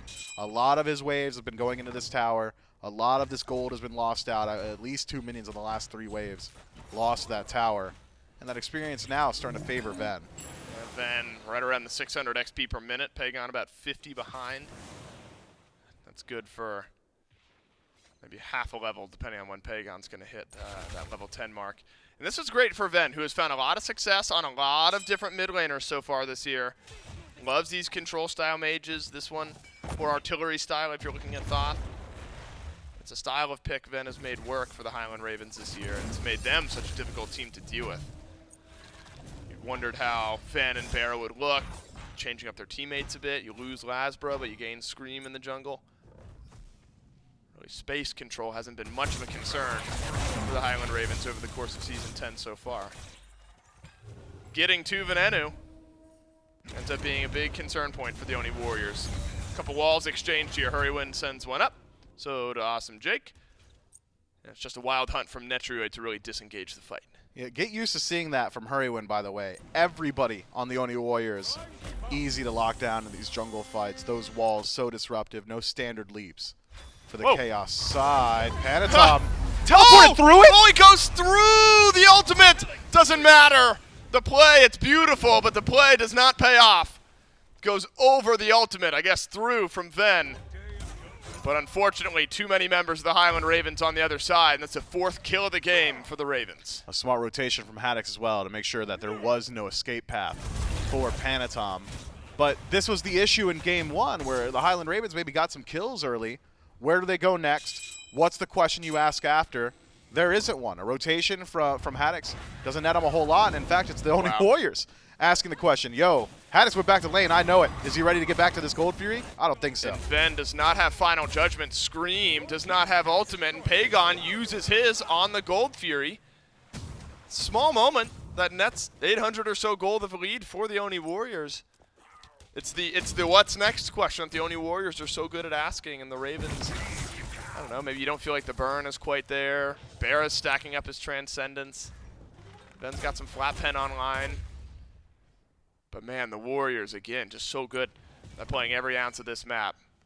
Though it's Scream who really feels like has been setting the pace so far this game. He's been setting the pace, and he's been starting a lot of these fights well. He is not ahead, Dave. He's actually about a half level behind. Panitom's been sitting comfortably at 11. And Scream is now perhaps the most valuable objective on the map, barring Fire Giant itself, which I think unfeasible at this point. At 3-0, a significant bounty for whoever's able to knock down this Pele. And Pele is not a god that is good at staying alive on their dive.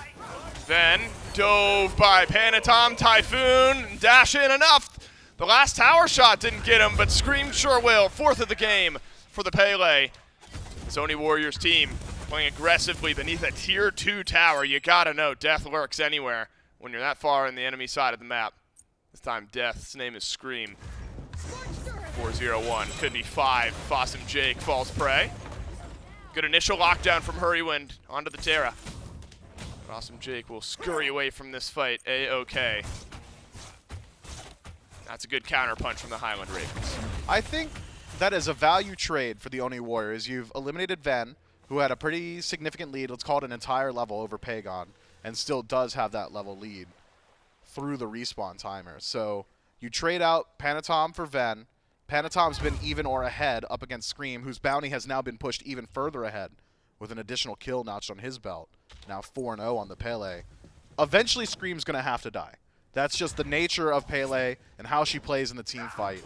It's the timing of which, it's who gets that kill, I think it'll be very significant for the pacing of the Oni Warriors and their builds. Eventually he's going to have to. It's Volcanic Lightning forward, I created space, I dealt damage, but you don't have an escape path afterward.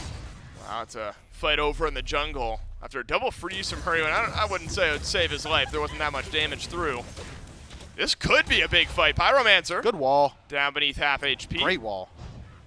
On and off the horse, though, is SOT. Didn't love his look at the cavalry charge. So now, Guan use ultimate. Gone. Pegon left running. Oh, crushing wave ends up hitting Hurriwind. After Pegon's ulting away from the front line. Panitom doing the same. Netrioid through the Aegis, through the dash. Somehow lives. Though Haddix, without Colossal Fury, doesn't have much chase down himself. In fact, now, the Highland Ravens doubling back, doubling away.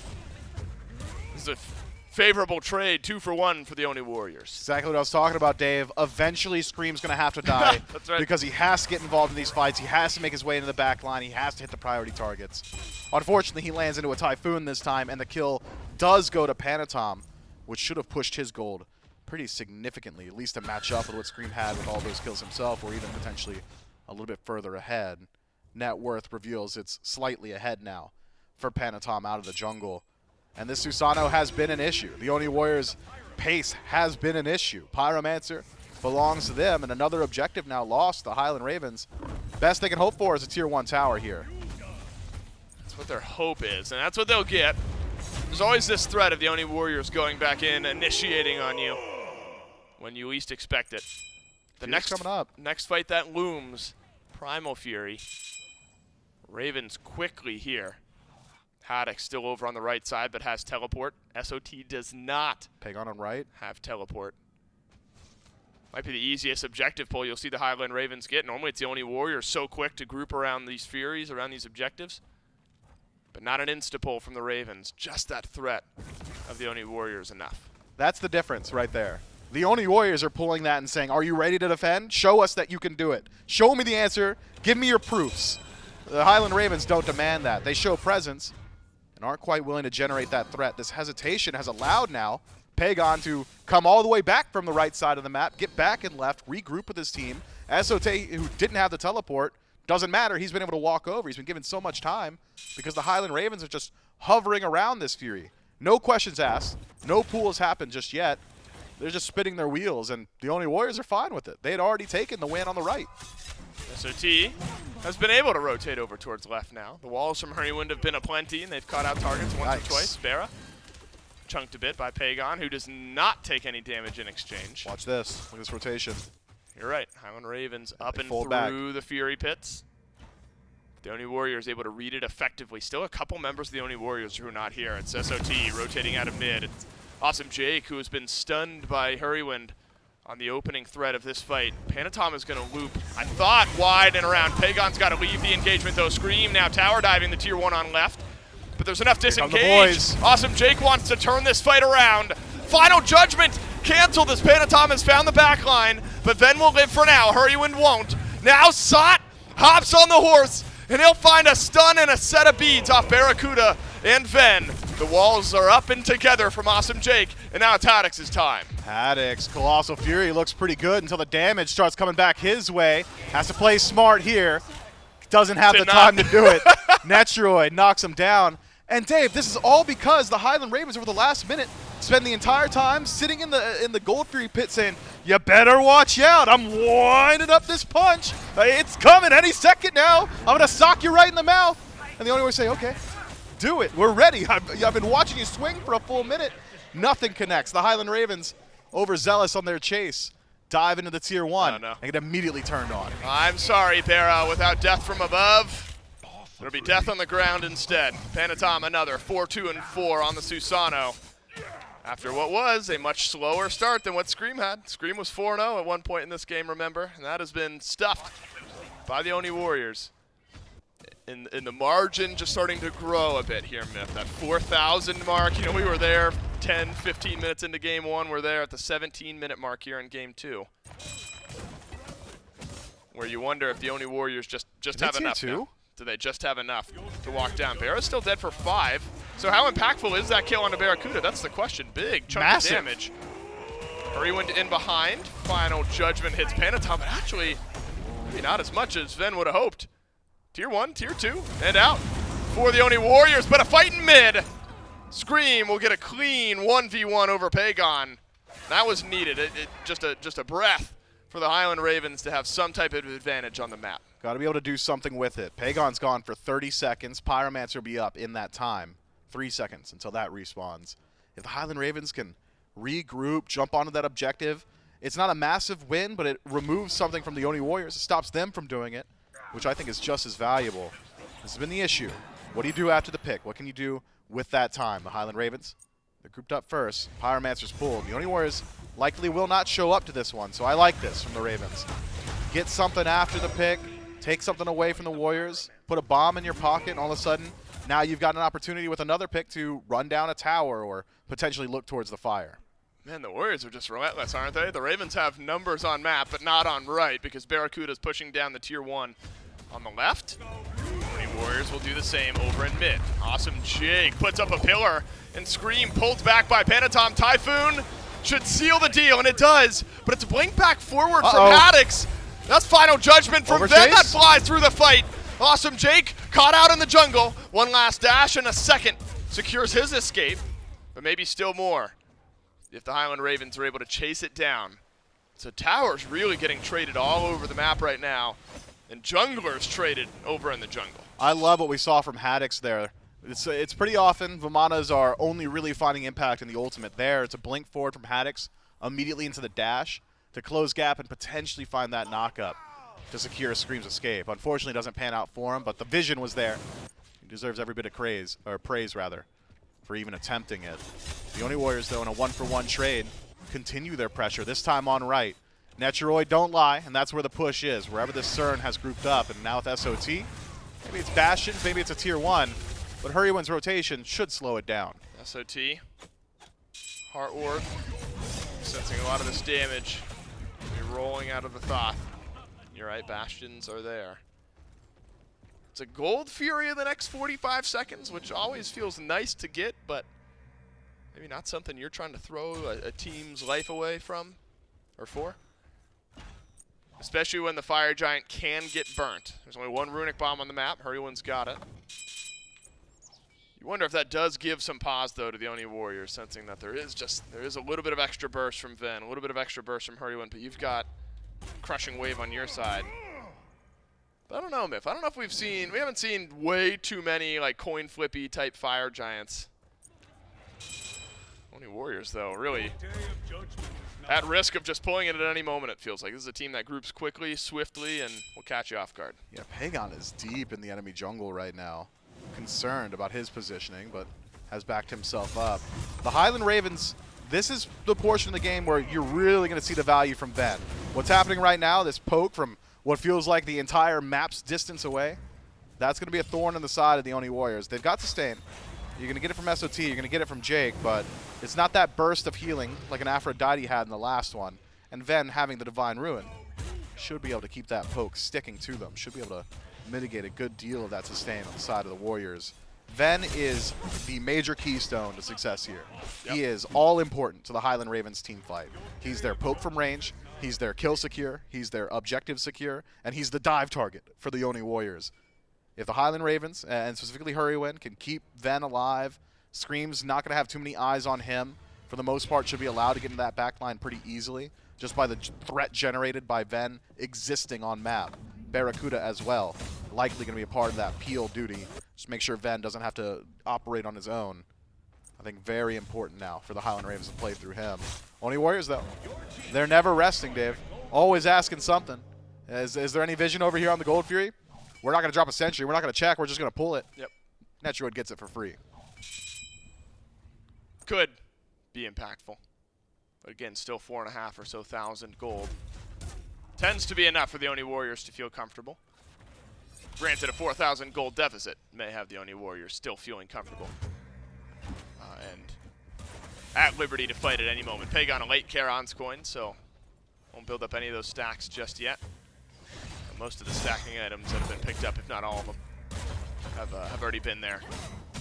Man, a clean sweep, neutral objectives. Again, I guess you're not trading out lives for Pyro, lives for Gold Fury at this point in the game, but it's those small increments that really build up for the Oni Warriors. Now they've got a Runic Bomb. Think about how important those were in knocking down towers. Phoenixes over in game number 1. This is that risky moment, though, Myth, for the Highland Ravens, where you've really fallen behind in gold. You might need to step up to this Fire Giant if the Oni Warriors pick it up, because you know how the Oni Warriors like to play down the stretch, especially on Siege. Yeah, I think certainly an opportunity to defend. I love the defense capacity of this draft from the Highland Ravens. I've not loved the propensity that we've seen so far to allow these objectives to fall down, though, both Gold and Pyromancer. Well, that's where game 1 kind of slipped away a little extra, you know? There were 2, 3 full rotations of the neutral objectives. And we're on pace for the exact same thing here in game 2. But the Highland Ravens, they made the Oni Warriors earn it on defense. I don't think there are many teams in the league that drag that game to 30 minutes. So perhaps the Ravens equally confident in their ability to play on their own base, or perhaps waiting for an unforced error. If that's the case, if it's the latter, good luck. Oni Warriors don't make too many of those mistakes, not often. Not in a game 2 situation here. I think Doug's right to hover Panitom, who should be hunting Ven, has not made contact, has not got eyes on him, but should soon. It's going to be difficult. Ven is so far back. It's the target. Has a nice patch of grass to dance around inside of. Welcome to the next few minutes of this game of SMITE. Both teams drawing a line at the FG pit. However, between these two teams, hard-pressed to see a super long Fire Giant dance commencing. It feels like Pegon, the type of player at some point to be like, all right, I'm bored. I'm just going to blink in, see if I can find a knock-up and he's got blink. Get something going. And Hurriwind does not. you know, every once in a while you're at risk of a blink in from a Ymir, a wall, a freeze, and suddenly the fight is flipped. Everyone's just going to have to stumble forward, whereas it's Haddix and Scream that'll be doing a lot of the blink initiating for the Highland Ravens. By some of it, I mean all of it. And really, we're not fighting for a Fire Giant. We're fighting underneath a Tier 2 tower. Hurriwind cancels it out. BaRRaCCuDDa does as well, but Death from Above is just chased down. The Oni Warriors are waiting on the ground for the landing of the Marty. Haddix in Colossal Fury, he's more worried than he is angry. Rumbles away from the fight, and the Oni Warriors have cleanly gotten a pick onto BaRRa. And it's so simple for the Warriors, and it almost makes me feel foolish because it's not a version of SMITE we see so often. It's the Highland Ravens saying, okay, they're going for a Tier 1 tower. They can't break stalemate on Fire Giant. They're going to try and take a structure. Incorrect. They saw Scream in mid. They want your lives. They want BaRRaCCuDDa off the map so they can get fire. The Oni Warriors walk directly through the tower, say, I don't care. It's a Tier 1. We're 25 minutes in. This is nothing. This is peanuts. I don't care. And go for the kill immediately afterward. Phantom Shell aggressively so that Crushing Wave can be used directly into the enemy. The Oni Warriors, it's just a speed of play question. They're playing faster than anybody else. And that's going to keep going. Right side Phoenix, Siege. Where are the Ravens? Ravens were clearing out the jungle. In fact, Scream is still over in mid. Teleport. Should be able to get it. He's got it. Sot gets here in time, but unfortunately gets here in time in the sense that he's now in mid. I actually wonder, is this an opportunity for the Oni Warriors to just collapse in on the Highland Ravens? Hurriwind steps forward. This is awkward. The Ravens, Myth, are having such a hard time figuring out how to play this. Ven You can't back. uses the Aegis. BaRRaCCuDDa, Death from Above. Pegon dodges out. Final Judgment. Scream is low, but never got killed off. Over on the left side of this fight, Haddix hoping to chase down Pegon. He will. One last auto. And there's actually maybe limited damage now as Panitom and Netrioid are split on this fight. Ravens do an okay job there of finding something. Jake's able to get out. Yeah, time to start running away. Haddix stepping forward here. Still has access to the ultimate, but does not have a hasten, so won't be able to stick to him too easily. I like the idea there from Sot. I'll stop Scream from backing, keep up your siege. The chase down potential from the Oni Warriors is pretty high, and they do find their one, but the one being Hurriwind and the damage coming from Ven so nearby cost them greatly. Pegon for Hurry, not a trade you want to make just about ever. With Fire Giant still on 4 and Pegon back in the map, just under 15 seconds. Shouldn't cost them too much. Grab a Fury, grab another Tier 2. You've already taken the right side Phoenix, so the majority, the lion's share of the work done. The base broken from the Highland Ravens. But this is what I was talking about in Game 1, how the Ravens were able to fight back, find those defense opportunities, and extend the game.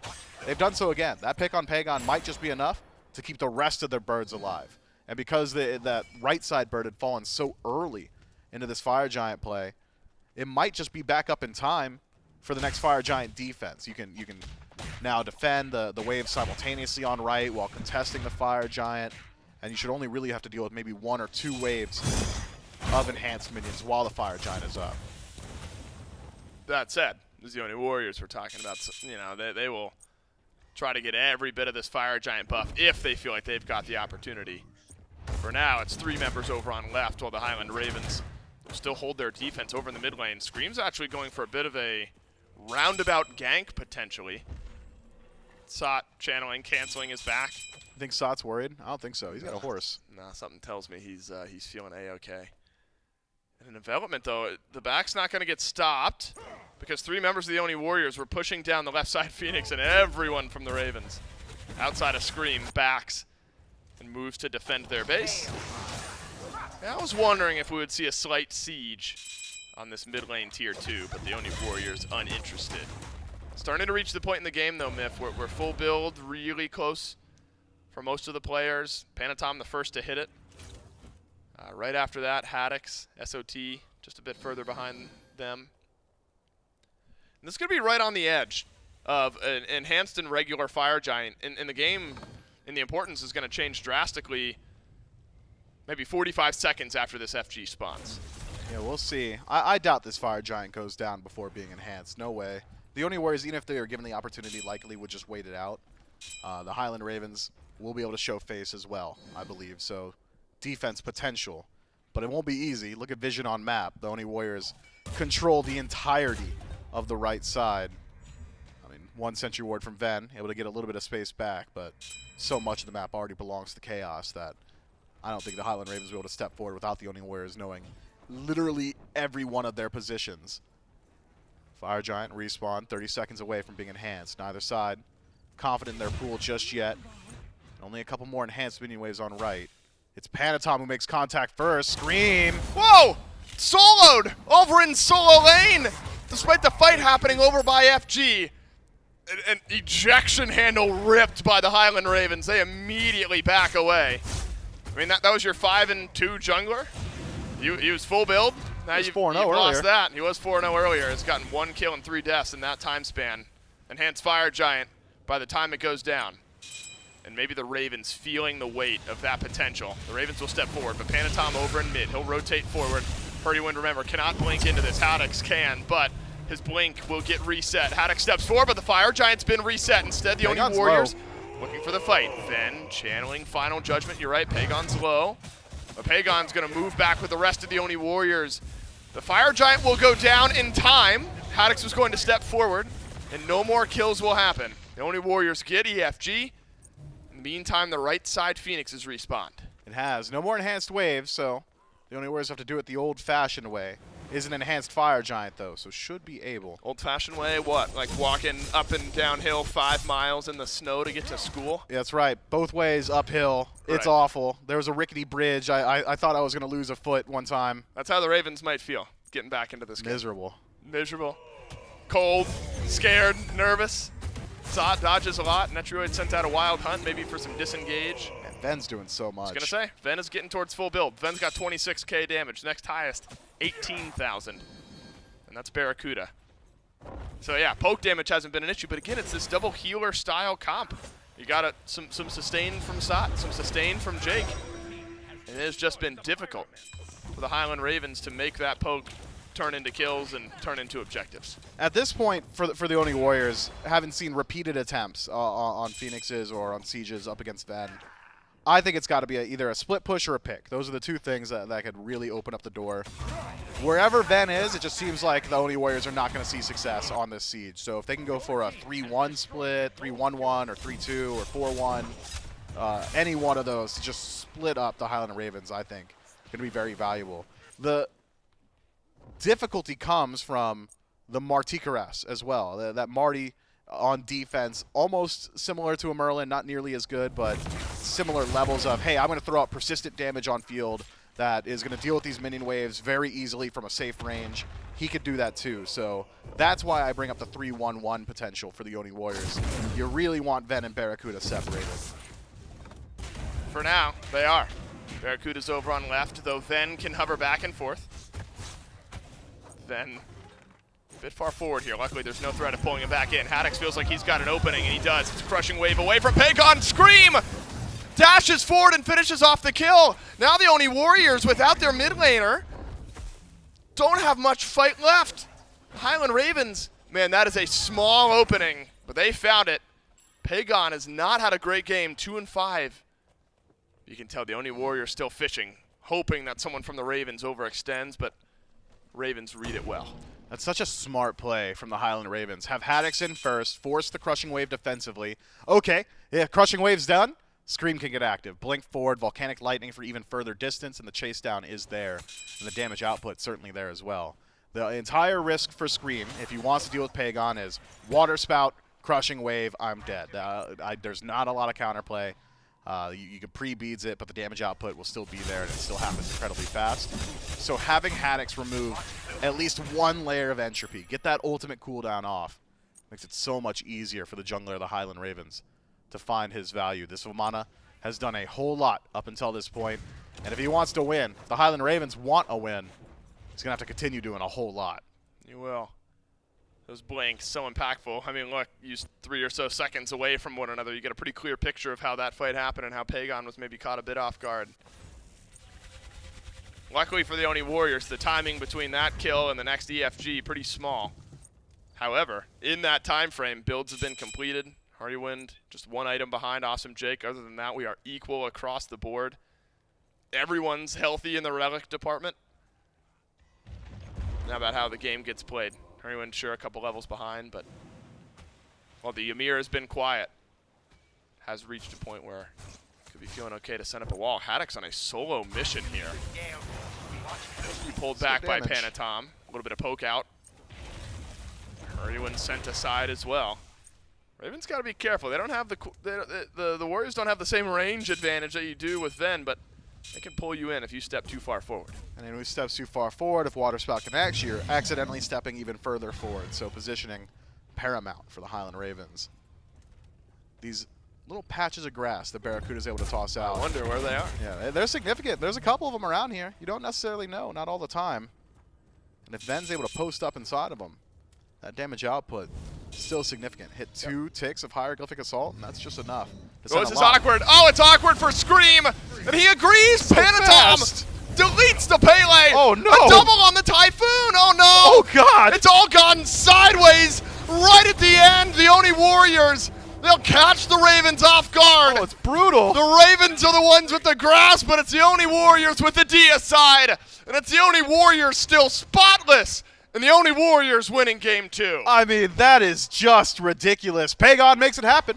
Once more, trades his life. You've never seen 2 and 6 look so good. This Hebo just doing so much for his team. You see that picture he posted on Twitter? No, what do you do? Let's hear it. My man's jacked. He's yoked. Was that actually? I saw that. I thought Yes. that was Photoshop. No, That's he's him. Dude, that guy's huge. He's big, he's scared, he's 2 and 6 and doesn't care because he is still undefeated. The ultimate stealth build. As are the rest of the Oni Warriors.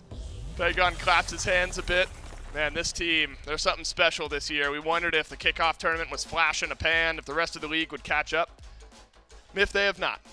And this was the, now I don't want to discount the Gladiators, but this was the big threat early in the weekend to one of the undefeated streaks.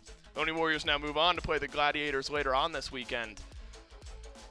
Man, this is a hard team to beat because even when the game solidifies, slows down a bit, it still feels like they've got something up their sleeve. And it's that concise decision-making once again. That last team fight, it all happens so fast, Dave. Blink and you missed it. The Highland Ravens lose that one. It's a knock-up on a Scream into what I can only imagine was a 4-man crushing wave because of how quickly everybody died. It wasn't, but you could only imagine. You can only imagine. Look, the game scales up. Ven had some wonderful damage in the Thoth. Couldn't find that impact, that big final judgment. Scream, a nice game, but got caught out a bit there towards the end.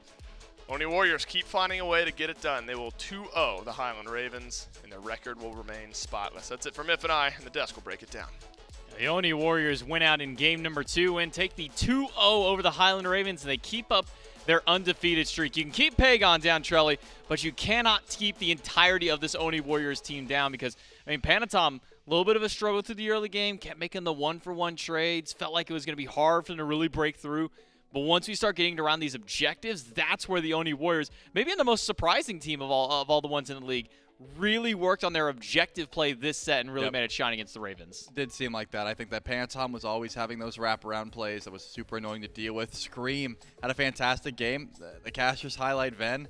He was putting out some good damage. That's the reason those sieges weren't going great because this Thoth was providing so much of that damage. And I thought, you know, game number 1, Pegon on this Hebo was disgusting. Game number 2, he got dealt with a little bit. He got dove on. But what I always say about Hebo is even when he's down, he still has the ability to just hit a massive ult and change a team fight, as you see right there. Good wraparound play by the entirety of the team. It seems like the synergy.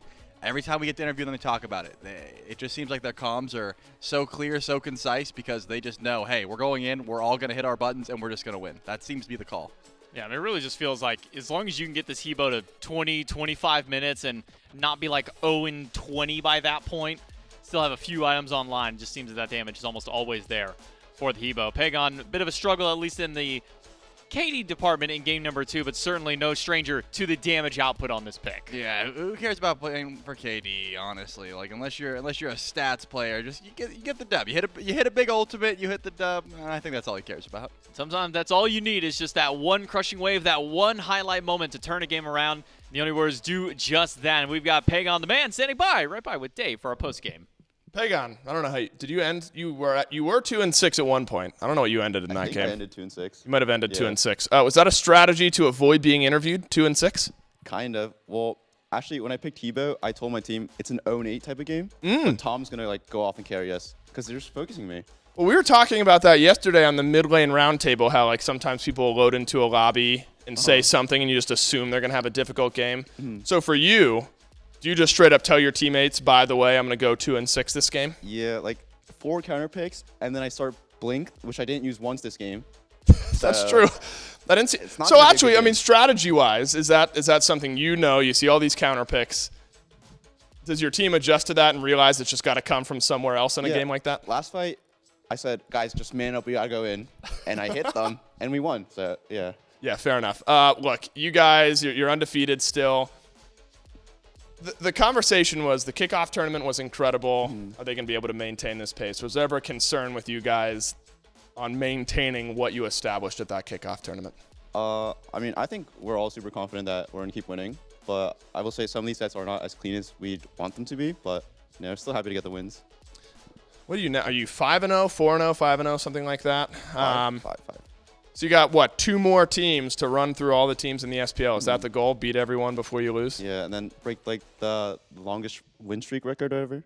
I don't remember what that is, but it's long. You got... I think it's 11, no? You might be halfway there right now. Pretty close. One more set this weekend. I believe you're playing the Gladiators. You could extend that win streak. Look, it was a great set. Despite 2-6, you guys were able to find a way to get it done. Sorry, I realize we're harping on 2-6 a lot. My bad, Pegon. Oni Warriors, they get it done. Pegon gets it done. We'll go back to the desk to end the day. 2-6 is good if you're against Pegon in fantasy, because that means less value in the kills. Takes a little extra points in deaths there, but still finds the win at the end of the day. Damage, I know, also reflects in there, but great set by the Oni Warriors. Found themselves to 2-0, put themselves to 5-0 in their division. We can take a look at the schedule for tomorrow, because that's all that we've got today. Only our 2 sets for Friday SPL. Eldritch Hounds and Oni Warriors. Red seems to be the winning color so far this weekend, Trelly, as they both find their 2-0s against the Leviathans and the Ravens. Tomorrow, Jade Dragons and Atlantis Leviathans kick things off, then Styx Ferrymen and Eldritch Hounds, Camelot Kings, and Gilded Gladiators for our triple header on Saturday. That all starts at 11 a.m. Eastern to kick things off for the SPL. We can take a look now at the standings to see how things have shaken up over our 2 games of play today. Oni Warriors up to 5-0. Highland Ravens drop down 3-2. The Eldritch Hounds now hot on their heels, 2-3 for themselves, sitting 3rd in the standings for the Order Division. Chaos, we'll get to see a little bit more of them tomorrow when the Dragons and the Leviathans face off. A win, at least by the Leviathans, could shake things up in the standings between them and the Dragons, so make sure you are tuning in for that set. Remember, that is the kicking, though, so when that kicks things off tomorrow at 11 a.m. Eastern. Very excited to see what the teams in the Chaos Division can do, because there's a lot of catching up to do over there, Chum. I mean, Chaos, it's 5-0, and the next highest is 2-2 at this point. Meanwhile, the opposite end, the Order side, it's 4-0, 3-2, 2-3, 1-3. So it's a nice little climb down that way. Meanwhile, it's more like trying to jump up 3 rungs of a ladder at this point in the Chaos side. And good news, because Gore already announced it for me, so we all had this date in mind. I believe it's Sunday. Next Sunday, which is when the Kings and the Warriors would face. So just in case anyone wanted to mark their calendar, know when the 2 undefeated teams would have to have a loss, just in case, they continue winning. It'd be that Sunday. Gore, look it up for me. Well, you know what? That's actually good to know. But we got to get through to tomorrow. We've got to get through this Sunday before we can get to the big matchup that everybody's waiting for. But that's only if those 2 teams remain undefeated throughout their weekend. We'll see if the Camelot Kings can keep up their streak. We'll see if the Leviathans can find themselves a win tomorrow. Can the Gilded Gladiators finally get their first set win? We'll find out all of that and more tomorrow at 11 a.m. On behalf of myself, Charlie Casters, everyone behind the scenes, thanks for watching. We'll see you tomorrow for the SPL.